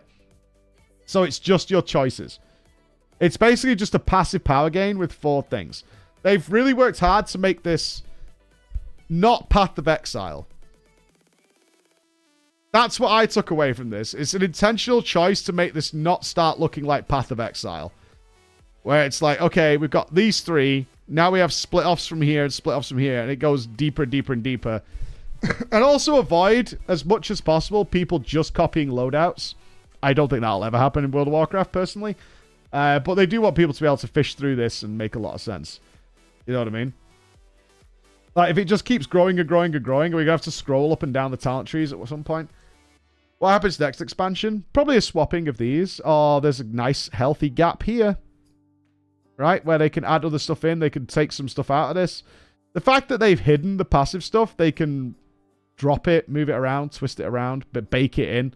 All kinds of stuff. And there's a nice little gap right here. They could put stuff in. But again, it's about not... this whole system is about not bloating it out. I fully agree with this. We've been down the road in the past where we had, like, enormous talent trees. They're cool, but they're not fun. So they've got kind of both things going. You'll get a talent point every level, which people love. People like getting a talent point every level. And then you get 4 new choices. This is essentially, like I said, this is what Covenant should have been. If Covenants would have come out like this, So, you know, at the top, it would have, whichever covenant you chose would have been here, and here were all the 4 new spells that you got to choose from. This is exactly what covenant should have been. You get all the roleplay factor, that's all built in there, you're assigned to Maldraxxus or whoever it's going to be, and then you still got all your choices of all the new spells, so if you wanted, you know, you wanted Primordial Blast or whatever, that was all in there, Adaptive Swarm, easy pick. But then covenants would have been fun. How many new levels? 10. 10 new levels. All right, let me have a piss, and then we'll carry on and maybe log in a bit. What time are we on? Need to keep an eye on the time. So I've got...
Still got a snotty nose.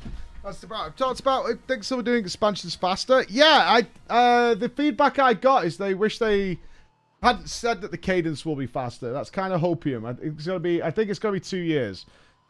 I think that's the plan. It's a 7-year plan from what I can gather. It's a full-on 7-year plan. Hey Paku, how you doing? Yeah. I don't know. They've got all the new content coming out. We'll check it out in a minute.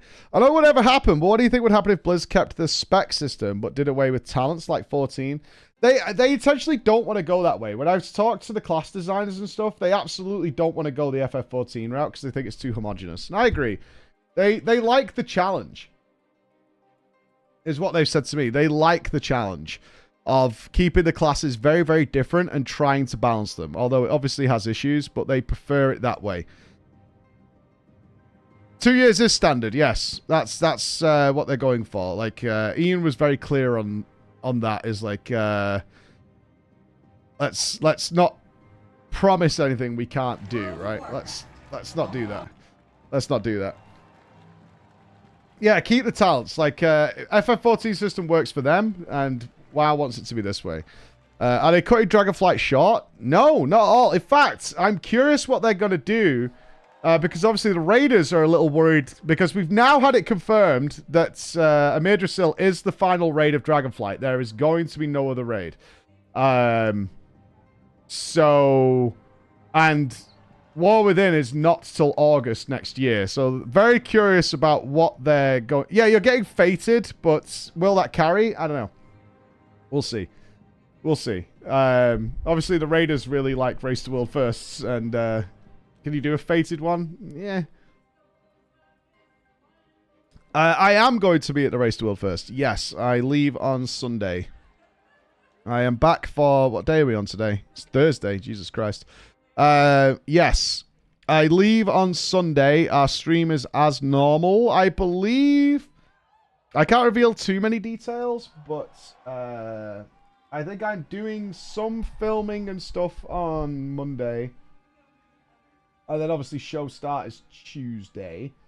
And we'll be doing Final Fantasy 3 while we're there, which was the winner of that one. Have you checked out the Echo production stream? I've not. No, I know we've added 2 more players. Velo and someone else is coming. I'm really excited to work with Nagura. Yes, I finally got to meet Nagura for the first time. We for about 20 seconds. But I obviously get a lot more time with Carol when we're there. It was really nice talking to the Liquid casters and the Method casters about the plans. Because we were like, well, we're all friends now. But, oh, they've got jams going on. Oh, they're hiding the screens with celery. Nice. That's working. That's working out well. Yeah. Big studio. Really big studio. Oh, they're leaks. Yeah, that makes sense. Where are they, though, the lazy bastards? I don't see anybody doing any work. This is Skamaz. They better be building the caster area. Lunchtime. Oh, I suppose they're on Euro time. Yeah, that kind of makes sense. Goose is working. Hey, I'll take an empty warehouse. That means we can have a lot more fun with production stuff. I'll take it. Scripe was worried. No. The boys have got it. The boys have got it. They know what they're doing. I think Sam, Mitch, Grim, and Yasmin are on site at the moment. Daisy's not there yet, I don't think. Yes, I saw Annie. Annie was wonderful. But I caught her, though. She was texting. She was like, streaming and texting. I can't stream BlizzCon, man. I can't stream the whole thing. It's nice to meet Fandy very briefly. Fandy gave my son a soft toy, a plushie. And Emma was like, where have you got this plushie from? And I just saw Fandy, like, waving over, like... waving over. She's like, oh, no wonder James got that. Yeah, James is all over it. James is nailing it. But yes, Nagura will be joining the Echo team for the first time. Should be good. Should be good to see how she mixes in. I am curious how it's going to go, because our production style is very different to Liquid's. So I'm sure she'll be great, though. She's a very seasoned and experienced caster, so I'm sure it's going to be good. Yeah, we've got nearly... the caster team is pretty rock solid over at Echo. We have me... let me get the list up. Would I cast for Liquid? Yeah. Oh, God. When was this? So, Scripe did go to BlizzCon at some point. I'm pretty sure I'm pretty sure. In fact, I know. I never saw Scripe outside of the Blizzard mixer. I never saw him once. I think he was in full Race to World First mode. This is the PvP team. Yeah, Roger just sleeping. Always sleeping on the job. I'm only covering this because my DMs are visible. And there are some in there that I don't want you to see. Dude, it was baller. When we arrived in America, we were queuing at LAX to get out, and then I heard Mira shouting at me from behind me. Mira's was just like right behind me. We ended up getting a Giga Taxi with all of us in there. Where's the lineup? Checking. Oh, yeah, they've been tweeting about BlizzCon. Not surprising. Not surprising. Oh, you found it. There you go. So, our caster lineup is... Oh, yeah. Wonderful pictures by the Echo production team. I think I lost here. I'm pretty sure mine was the worst. Yeah. I'm pretty sure I came last in the picture sweepstakes here. Yeah. They did Caro dirty. I mean, you look at Caro's picture and look at mine and you say they did Caro dirty. Really? Really? You know, that is worse than what I got out of this. I have doubts. I have doubts. I don't like this all the time, just a face of disgust. Yours looks normal. Like Baron Harkonnen. Well, that's what'll happen when you feed me sweets from a jar called the content jar. That's exactly what'll happen. Jeeth's fine. Yeah, Jeeth is okay. Alex got away scot-free from the looks of it. Alex got away completely scot-free. Alex loves casting. As I always said, like I was annoying Slootbag about it. Once you try it for the first time and you join into this little family that we've got going, like it's so good and you never want to stop doing it. You never want to stop doing it. Once you actually experience it and you're there on site and you're doing all this stuff, it's so fun. It really is fun. Like, I would like to work with Jack and Aya and all those people. There's a bunch of... I think Method's taking, like, 11 casters. Like, there's a lot of up-and-coming casters that are working on their ability and their skill and getting experience that want to do well at casting. It's nice to see that casting has become something that people are striving to be a part of. It's really exciting, especially as more and more people have got professional at it. 4 days of casting splits. I really don't mind anymore. Like, without spoiling anything, we have a lot of production meetings about what we're going to do during splits to make it the best show we possibly can. Like, we work hard to make sure that split runs are not a miserable time, because that's no fun. So we work really, really hard as a team to make sure that during splits we're all having we're making the best show we possibly can. Like, the race itself is easier than the splits because the race is happening. Right, that's happening and that's going on. So we're able to devote more time. Now we know there's going to be the splits. Like, we can work at it to make sure it's going to be the best show we possibly do. Yeah, the Echo team is so solid. Like, absolutely. There is not a person on this team that I am ever worried about getting a shift with. Ever. And that's not historically true from the past. You know, the early days of casting the Race to World First, when you didn't know if anybody who was a good caster and who wasn't. You could definitely get some people who are just not very good at it and make it a very tough few hours to get through, but that's not the case, at least here. Do Echo fly the casters in and host everything, or do you need to pay for flights, tickets? No, we're paid to do it. Yeah, absolutely. Yeah, 100%. Yeah, they pay for our flights. They provide food for us all. All I asked for this time around is that we don't have lingonberries on every single meal. Although we did get the message yesterday, and I need to do it today, is like, what was the message? Hey, you all require a negative COVID test on day 1 before you come into the arena.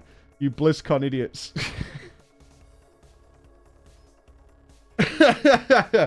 So I need to do a test before I go. They're going to make us test when we get there. They're going to make us test when we get there, but I need to do a test today. I need to make sure, in fact, I should remind Emma to pick up some COVID tests. I feel fine. I don't feel like I did after FanFest, so I think I should be okay. Can you grab COVID tests? Blizzcon idiots. Well, the only person who actually replied to that was Alex. What if I didn't enjoy BlizzCon? Do I still need to test? Fuck yeah. So I just put Alex is sus, he 100% has COVID. Alex is the only one asking like, does he have to do it? I'm like, that dude definitely has COVID. 100%. You got another box somewhere? I think we got some here. Why? Got to test for Bristol first. Yeah. Gotta be good. I'm hyped for it. I was talking with Liquid and Echo. Like, this raid, Methuzahla, has some banger bosses in it. Absolutely banger bosses in it. I hope this is the finale to the expansion that we're hoping for. I want it to not be a 2-day race like we had with Starcraft. Like, there are some absolutely banger bosses that are coming up in Methuzahla. I think it's going to be an absolutely fire race. And also, like, it's a shame we couldn't really market it this way because we didn't know until Holly just kind of said it straight away on the stage. But they're both tied. They're 3 wins each of the last 6 races. They have 3 wins each. 3 to Liquid, 3 to Echo. So this is the last raid of the expansion. This is the decider. And so I think it's going to be tip-top. Absolutely tip-top. I'm really excited for it. And the players, we have Gingy, Tobo, Just Wait, Roger, Scripe, Ryson, Mira, Zalia. Kush is coming. Never seen, not had Kush or Velo at the events before, so I'm looking forward to seeing these handsome chaps. Although they both appear to be the same person, just reversed. Pre and post shave. They appear to be the identical people. That's a little sus. Yeah, Kush is going and Velo's going. So I've not met those guys before, so... Tobo flying out to be benched. Poor Tobo flying out to be benched, the poor lad. Oh, Jesus Christ. Tobo's got to be flying this time. He's got to be tip-top. Any news on add-on issues to Future WoW experience? In fact, we had an update on that recently. I think Mystical posted an update. I'll be honest, I haven't had a chance to read it. Let me double check. I actually have something in there. Oh, it was funny. I was talking to Chris Wilson from Path of Exile while I was at BlizzCon. I was sharing some of the details. He's like, oh, that is funny. Especially at the pin collection thing. Where is it? God, I'm in too many fucking Discords, man.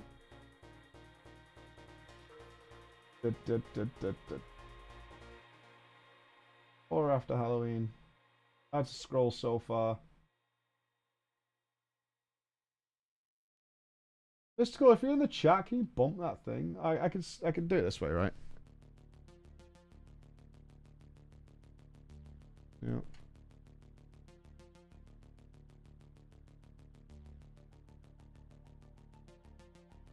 Well, that only finds individual ones.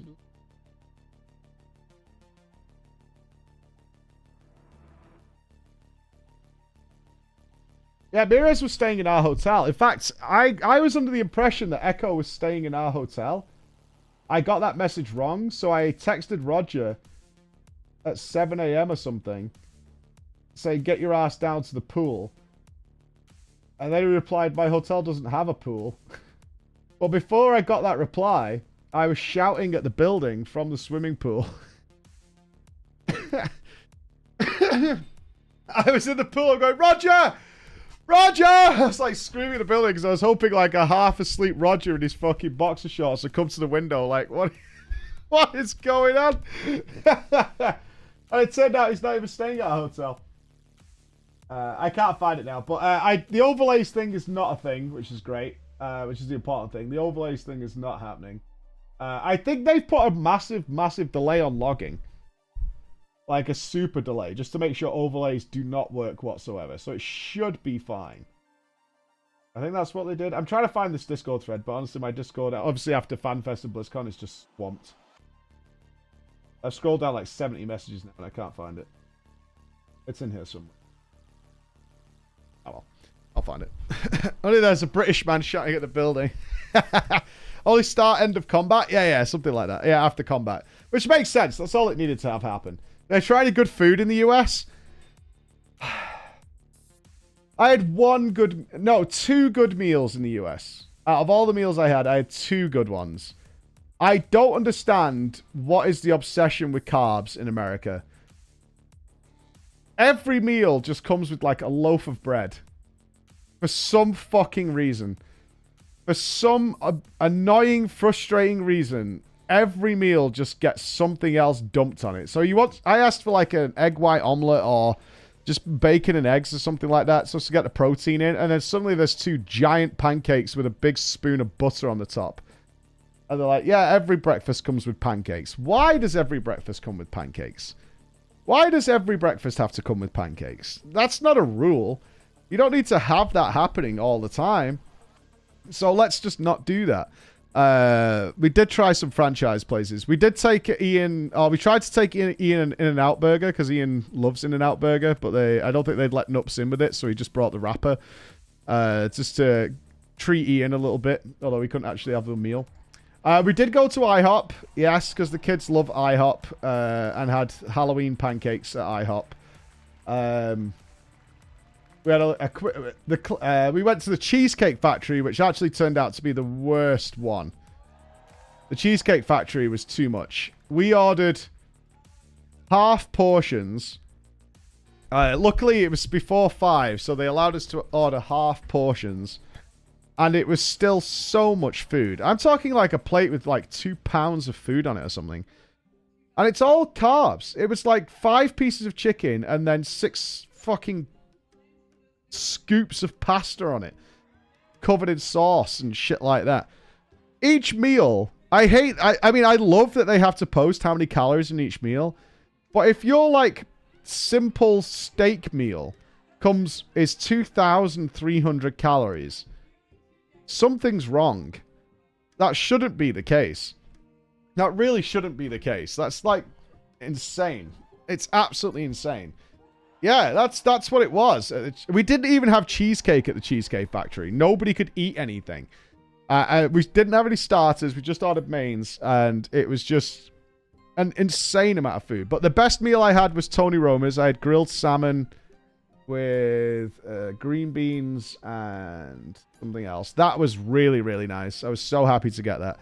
And then we went to somewhere called Mr. Pho. Mr. Pho's. And it was awesome. It was absolutely fantastic. Mr. Pho, I think it was called. It was a Vietnamese place. That was easily the nicest meal we had there. It was so, so good. Would recommend to anybody to go there. Mr. Well, I got corrected by somebody who lives in Vietnam. It's Mr. Pho. I've got to get the name right. This place? Yeah, that's where we went. In Anaheim. This one. No pictures. Mr. Pho. Yeah, Mr. Pho. Their food was tremendous. It was this was amazing. Emma, that's what Emma had. The beef broth.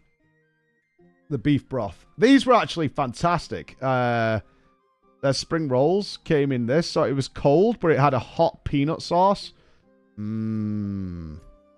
This was really good. It had pork and prawns, rice and vegetables in a hot peanut sauce. So these are cold, and these were hot peanut sauce.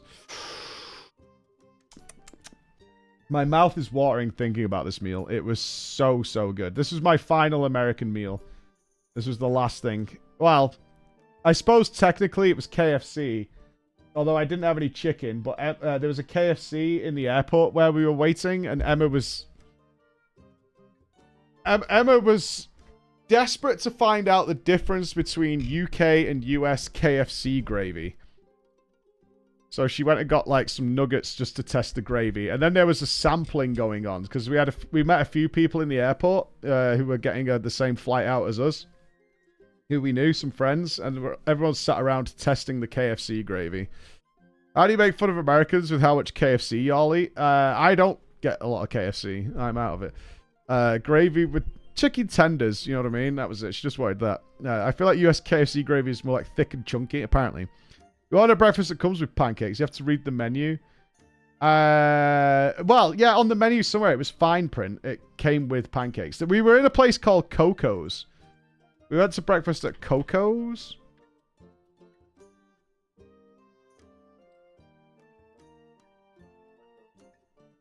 Yeah, Coco's Bakery is where we got breakfast one day.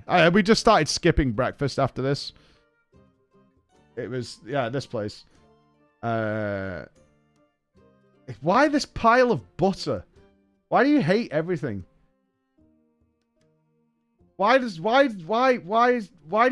I mean, why would you do that? I don't understand why anybody would want a big goddamn scoop of butter on top of this. Like, it's so weird. I hate butter, so I, like, scooped it out and just put it on a different plate. Like, god damn it. Make it maple syrup. Butter on pancakes is lit. You just don't need this much pancake. Yeah, Coco's is where we went. Lunch, look at that. Look at it. Oh, that's what we tried, because they said they bake it. That's lunch. Who the fuck is eating that? The lunch mounting. Exactly. It was nonsense. So we ended up not eating breakfast nearly most days. How long we were there? 6 or 7 days? We had breakfast the first 2 days, and then it became apparent that it was just nonsense to have breakfast. I ended up having lunch and sometimes dinner, but not always dinner. It was too much. I did try... I tried a few things in Disney, but they were all pretty shit. I had a Mickey pretzel with dippy cheese. That was nice. And then we had churros, and I don't get churros. They're just a shitter donut with more sugar on. So I wasn't a big fan of a churro. Then we went to the bakery that had, like, cake pops and stuff. Oh, that was it. My son got a toffee apple. Let's see if we can find this. My son got a toffee apple so wretchedly covered in sugar and various layers that he couldn't get to the apple because he's missing some of his teeth because he's a kid.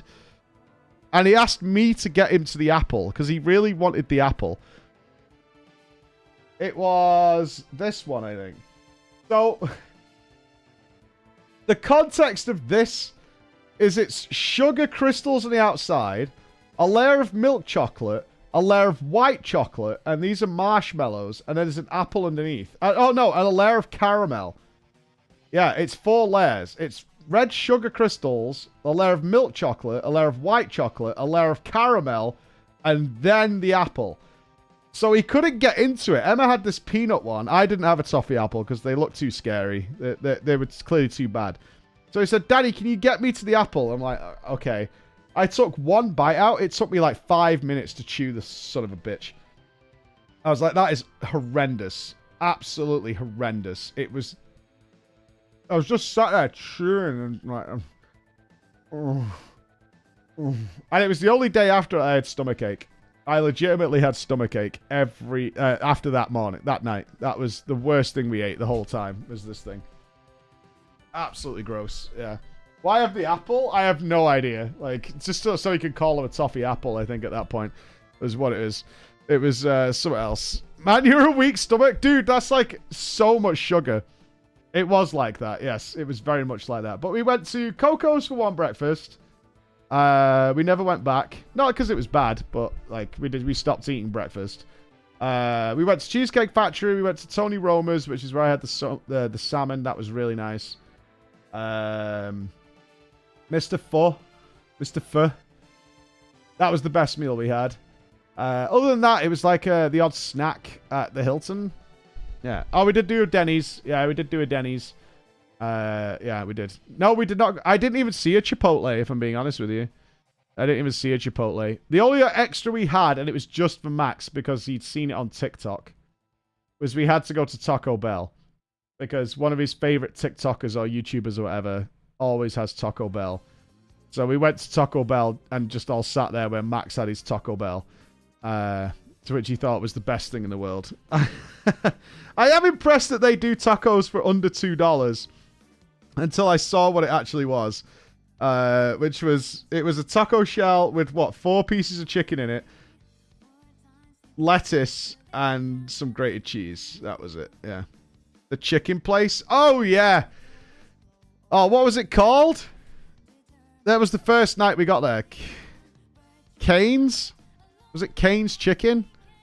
Raising Cane's Chicken. Yes, we went here. Raising Cane's Chicken Fingers. It was across the road from our hotel. You could literally see it from the window. So we went here. I admit it was good chicken, but it was a lot, dude. It was a lot. And this also came with a loaf of bread. Didn't it? I think it did. It also, yeah, it comes with a big old slice of bread. For some reason, like a big loaf of bread. So not only do you get a load of chicken and fries and a giant ass drink, because obviously American fountain drinks are absolutely ludicrous. They're like 2-hand jugs. But it also came with a fucking loaf of bread on top of it. No, they didn't do biscuits. Can I not get a picture? Hold on.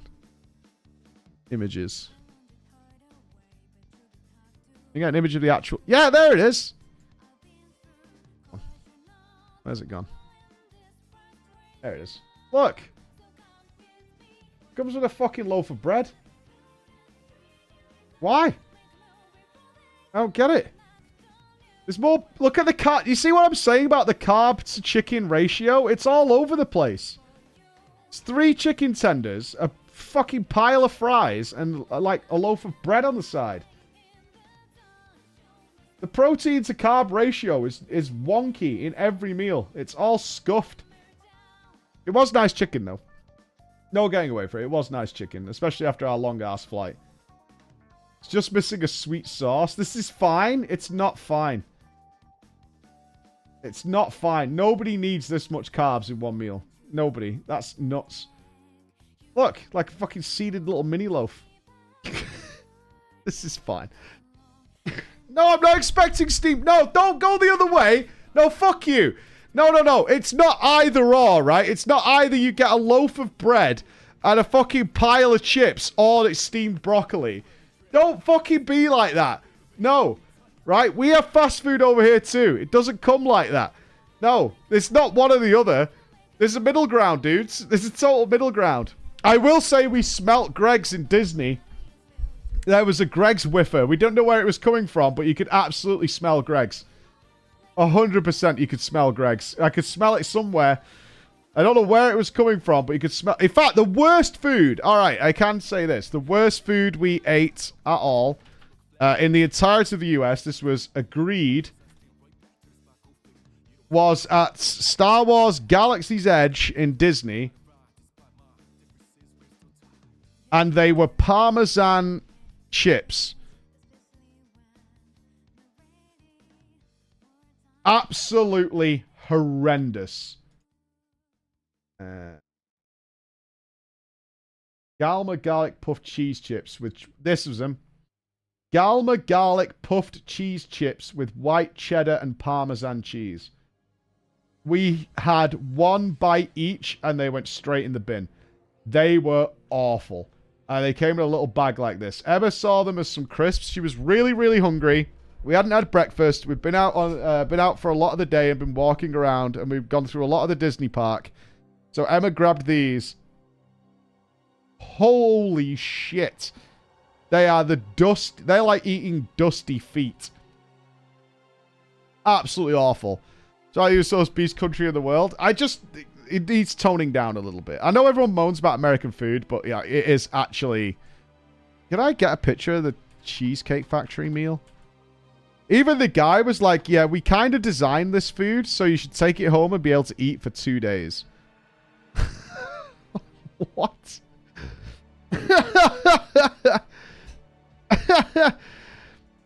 Yeah, it's like, that's the plan. It's like, you should, if you eat here, you order your food, and then we box it up, and you should have food for the next 2 days. I'm like, that kind of makes sense based on what we're getting here.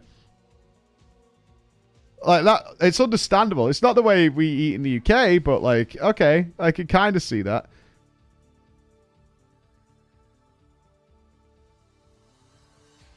See, it's not where you make a single meal. No, like it was ridiculous. Like there's like the pasta dishes were. It was like mounds and mounds of food. It was mounds. Some whoppers there. Somebody works at my restaurant. Yes, we plan for customers to bring our food home. Yeah, I get it. Like, it's just not the way we eat, right? If we want to go for dinner, we go and we have dinner. And we'll have dinner again tomorrow with something else. Especially because we're staying in hotels. Where am I supposed to keep all this stuff? Not happening. So we switched.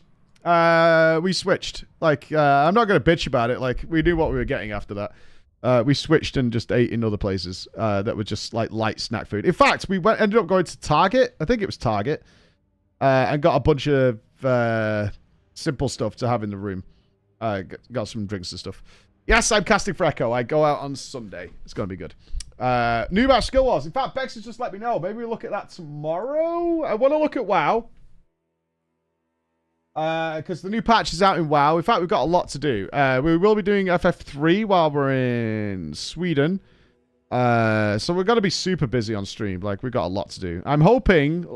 I've seen a little bit of my schedule for the Race to World First, so we're good for some good streams.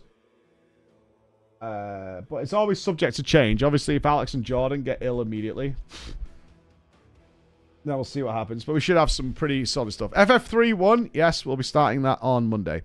I live in America. Cheesecake Factory just are crazy. Most slices have over 1,500 calories. Can I get the menu? Just to give you guys an idea. Okay, yeah. I'm not exaggerating these numbers. What did we have? In fact, they had a menu that really... they had a skinny menu. Which was great.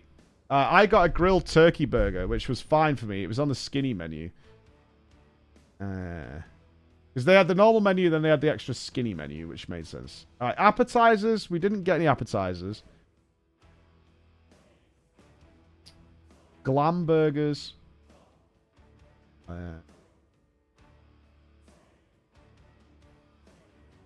Chicken parmesan, shepherd's pie. Trying to remember what the kids had. Grilled steak tacos. Right, I know... Right, I think this is what James had. And he had a half portion. So that's 2,000 calories for that chicken pasta. That's a 2,000 calorie chicken pasta. The fuck? I know, right? That is rich. How? Well, it's like the picture does not do it justice. It's just how much food this is when it arrives. It is a lot. So my 8-year-old ordered a half portion of this and got through like a third of it. I was like, I'm done. I'm done. I can't... God, I can't remember what Emma had. Did she have fish? Oh, Emma might have had some steak, actually. Yeah, she might have had a ribeye. That's what I had. Skinnylicious. Yeah. I went Skinnylicious. Although my meal's not on here. Skinnylicious specialties. Oh, yeah, it's probably in here. That's what I had. Grilled turkey burger. Poggers. 560 calories.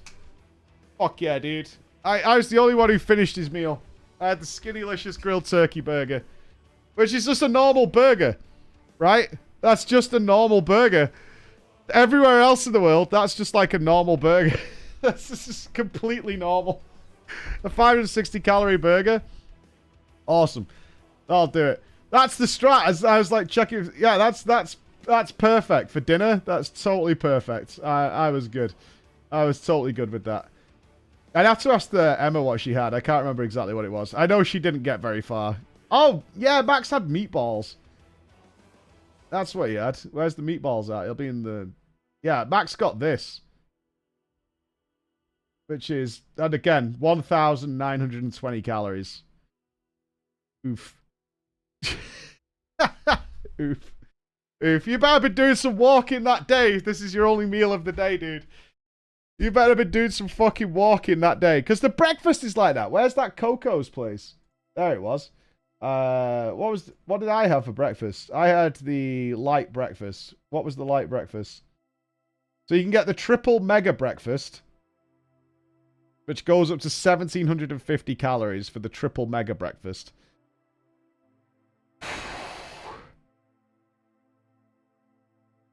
Yeah, I had the, I just had the 2 eggs and bacon thing. I mean, the pancakes alone are like 1,300 calories, dude. Yeah, I don't know, man. It's just a lot. That's just how it rolls. Like, you are walking around all day. Obviously, I think Nupss clocked in. We were averaging like 30,000 steps a day. Like, close to that, right, Nupss? You were tracking it on yours. So, you're doing a lot. You are doing a lot. I don't think I gained weight in the US. I watched what I was eating, and I went to the gym every day. I couldn't help but wake up at like 5 a.m., so I was in the gym every single day. And then we went swimming, and then we did all the walking. Definitely sore feet every day, but yeah, it's tough. It is tough. You could definitely go down an American rabbit hole. If you have like breakfast, lunch, and dinner like we usually have, if you're eating out, obviously this is not eating at home where you can make your own stuff, but the classic, is that what I had? No, that was too much. I thought I'd get the classic, but it was 2 eggs. But then it was like either 4 strips of bacon or 2 slices of ham, 3 sausages or 2 sausage patties, which is a wild difference. It goes from $5.90 to $14.40. Oh, this is what I had. No, this is totally what I had. So I wanted eggs and bacon, but I didn't read this up here. Items include buttermilk pancakes, toast, English muffins, potatoes, hash browns. Upgrade it to loaded for $1. So you can get loaded hash browns and stuff like that. So I ended up with like 2 Whopper pancakes that came with it. Because I looked at like, oh yeah, I can get this. Yeah. It's up on the top. Load me up, baby. Pancake happy. That's having a whole day. Oh, I was talking to Bethany, because Bethany, or Linksy, she's not a community, works for Blizzard. She's like a cosplay model, and she's incredibly slim. I was like, how do you eat in this country? She's like, it's hard. It's really fucking hard. Especially when it's like a work dinner out or something like that. It's like, it's really, really hard to sort of... If you're in an environment where like going out for dinner is a regular occurrence, it's really fucking hard. Super hard. I don't know how they cope. So is the US diabetic or pre-diabetic? I mean, you choose... If you eat at home, you're not eating like this, right? Like, when I went to Blizzard, me and Nupss got our own breakfast. I had oats and oat milk. You can eat healthy. That's not too bad. Let me check my meal, my Tony Roma's meal. What was that? I can't imagine that was too bad. Tony Roma's menu. Hold on. So, we obviously did not have any starters. Ribs, steaks, chicken. That's what I had. Yeah, that's what I had. Can I make things appear? Click. Click. We did not have barbecue. People were very specific that we do not get barbecue in California. And I am in Texas next year, so... Why can't I make it appear? Apparently I must try the barbecue in Texas. Why? Because, look, I don't want to get involved in interstate politics here. But for people got very offended. Obviously, at BlizzCon, there's people from all over the US, right? So we was talking to people from Alabama, Arkansas, Utah, Ohio, whatever. And they were like, if you eat barbecue here, I will literally fuck you up. I will fuck you up. They were like, wait till you go to the South, then you're allowed to have barbecue. They were like, because I want to try the barbecue, but they were like, no. No. When you're going to Texas, then you're allowed barbecue. I'm like, okay. All right. A bit aggressive. Hey, it's all in good fun. Nobody was like trying to fight me or anything. It was all in good fun. For comparison, I wanted to try a Carl's Jr. because I'd seen it on Idiocracy, and we had to walk past a Carl's Jr. every day, but it just looked like McDonald's, so I wasn't going in. I only know Carl's Jr. from Idiocracy, where like the machine tells you to go fuck yourself. So I kind of want it. It just looked like McDonald's, so I was like, I'm not going to go there, just eat that. Don't eat Carl's Jr. All right, fair enough. Del Taco, which everyone was saying was the bargain, was like Taco Bell at home. I never tried that. Teddy's not bad. McDonald's for pause. Are you meeting any viewers from Vacuum? No. No. Race to World First is off limits to viewers and things like that. Absolutely not, no. They don't want any interference. Even just like for any of the streamers to say hi and stuff. Nope. Not happening. Massive burgers with curly fries. Way better than McDonald's. Taco Bell is Del Taco at home. I don't know. Del Taco is the slightly better version. I mean, I have no investment either way in fast food joints. Like, I don't care. We didn't have any pizza. Did not have any American pizza. Not good. How long have you been around Copenhagen? I'll let you know. So the current plan is, it's not open to everybody, but it'll be fine for you, Furion.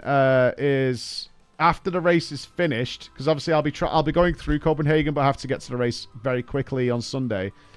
But after it finishes, is to go to have a day in Copenhagen. So I'll try and get my flight back to Manchester for the evening, and then head to Copenhagen very early, because I want to meet quite a few friends there. I want to see like Crusher and Kenny. I think Alex is coming with us, just to say hi to some close friends. So I'll let you know. I'll let you know what's going on there. Yeah, I don't think we'll be doing a tour more than I don't know what we're doing. Just want to spend a day with those guys, because like I haven't seen Crusher in forever, and I want to see some other people. If I get a little brief opportunity to pass through Copenhagen, I'll use it. What do you do while you travel? Any handheld gaming? No, I'm okay actually. Our flights were crisp. Our flights were awesome this time. It was 10 hours to California. We shaved like 3 hours off that.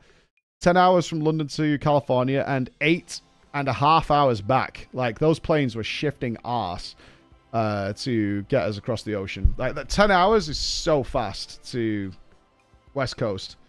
Yeah, ridiculously quick. Like, the planes were fucking flying. It wasn't Concorde now, just whizzing across. I'm okay with watching movies and stuff on planes and chilling. And I had my boys with me, so I'm kind of, messing with those and stuff. Honestly, we got treated really well. We flew with Virgin Airlines. They fed us like every 2 hours. They had afternoon tea with scones and clotted cream and jam. Then we had like chicken. Then they brought ice lollies around. We all had ice lollies. And then they brought pretzels, little pretzel things, and all kinds of stuff. Emirates is better. Emirates, the best flights I've had were Emirates to New Zealand. Emirates is better, but Virgin was good. Yeah, much better than BA. Much better than BA. Yeah, and that was, what class? Economy? We were in economy. I would love to have taken the team on premium or whatever, but no. That's not happening. That's a lot of fucking money. That's a lot of money to upgrade everybody. I did say we could have done maybe do a Home Alone where we ditch the kids in economy and we move up, but like that's not really fair. That's not really fair. That's not happening. Oh, we don't need premium to get to Denmark. It's like a 1 hour flight. Like it starts coming down again just after the takeoff. Chris had a really unrealistic... Chris had never been on a plane before. It was actually an unrealistic experience. He had the entire row to himself on the way back from California. Like, he sat down and then he had the entire row. Absolute bollocks. That never happens. That absolutely never happens. Had the whole row to himself. Even we had a gap between us. So, me and Max had 3 chairs between us, and Emma and James had 3 chairs between them. Yeah, you'll never have that happen again. We got out of LAX in 20 minutes.